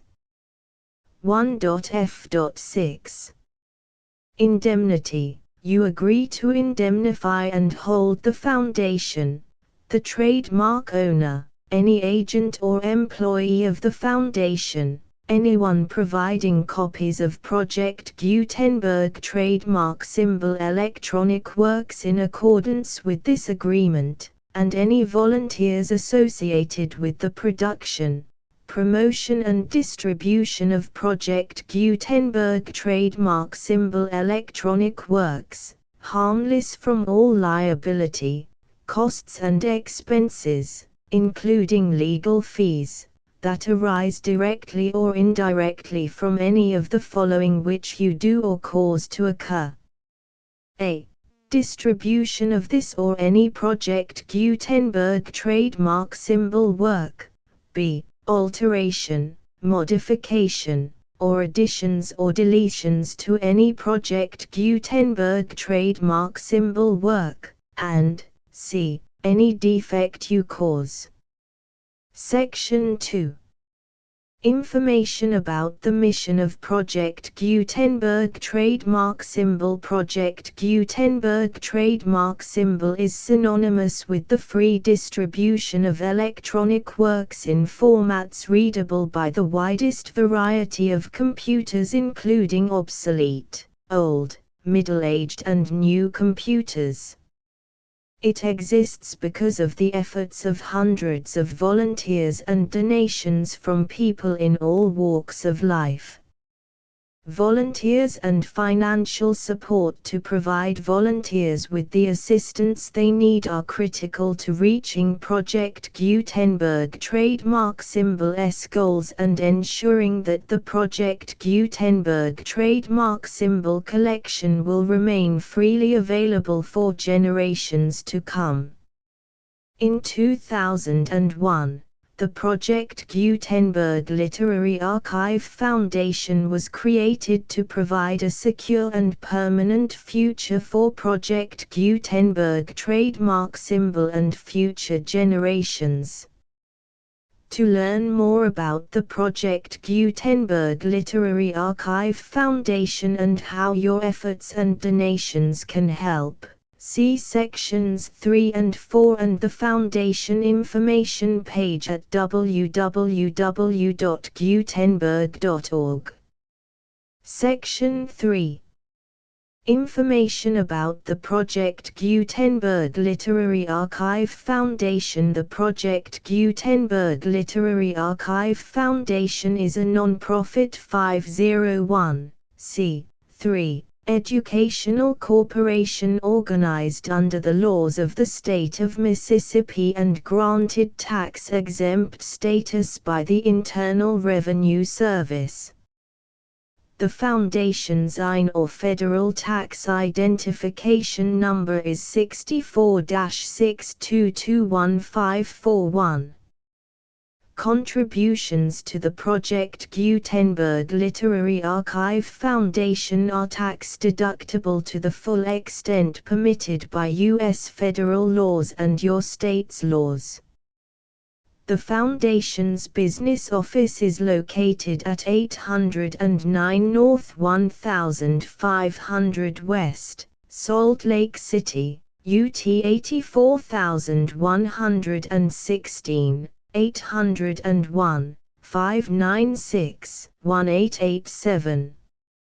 Email contact links and up-to-date contact information can be found at the Foundation's website and official page at www.gutenberg.org/contact section 4. Information about donations to the Project Gutenberg Literary Archive Foundation. Project Gutenberg trademark symbol depends upon and cannot survive without widespread public support and donations to carry out its mission of increasing the number of public domain and licensed works that can be freely distributed in machine-readable form accessible by the widest array of equipment, including outdated equipment.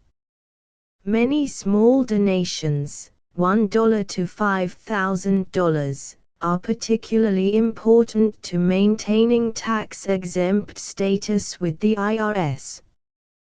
The Foundation is committed to complying with the laws regulating charities and charitable donations in all 50 states of the United States. Compliance requirements are not uniform and it takes a considerable effort, much paperwork and many fees to meet and keep up with these requirements.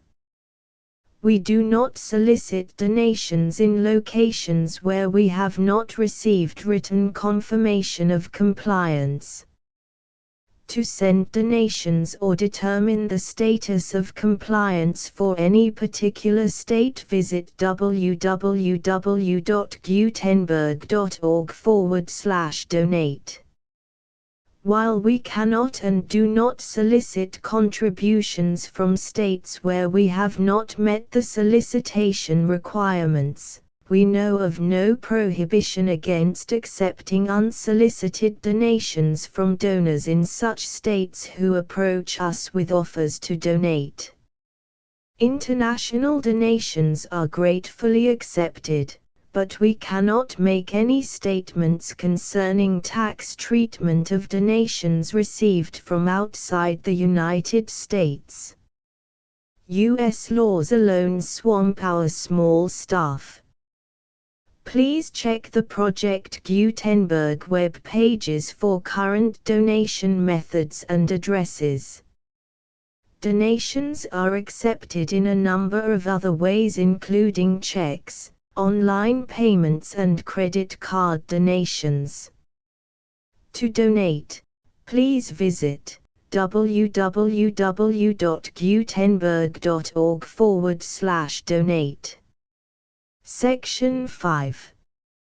General information about Project Gutenberg Trademark Symbol Electronic Works. Professor Michael S. Hart was the originator of the Project Gutenberg trademark symbol concept of a library of electronic works that could be freely shared with anyone.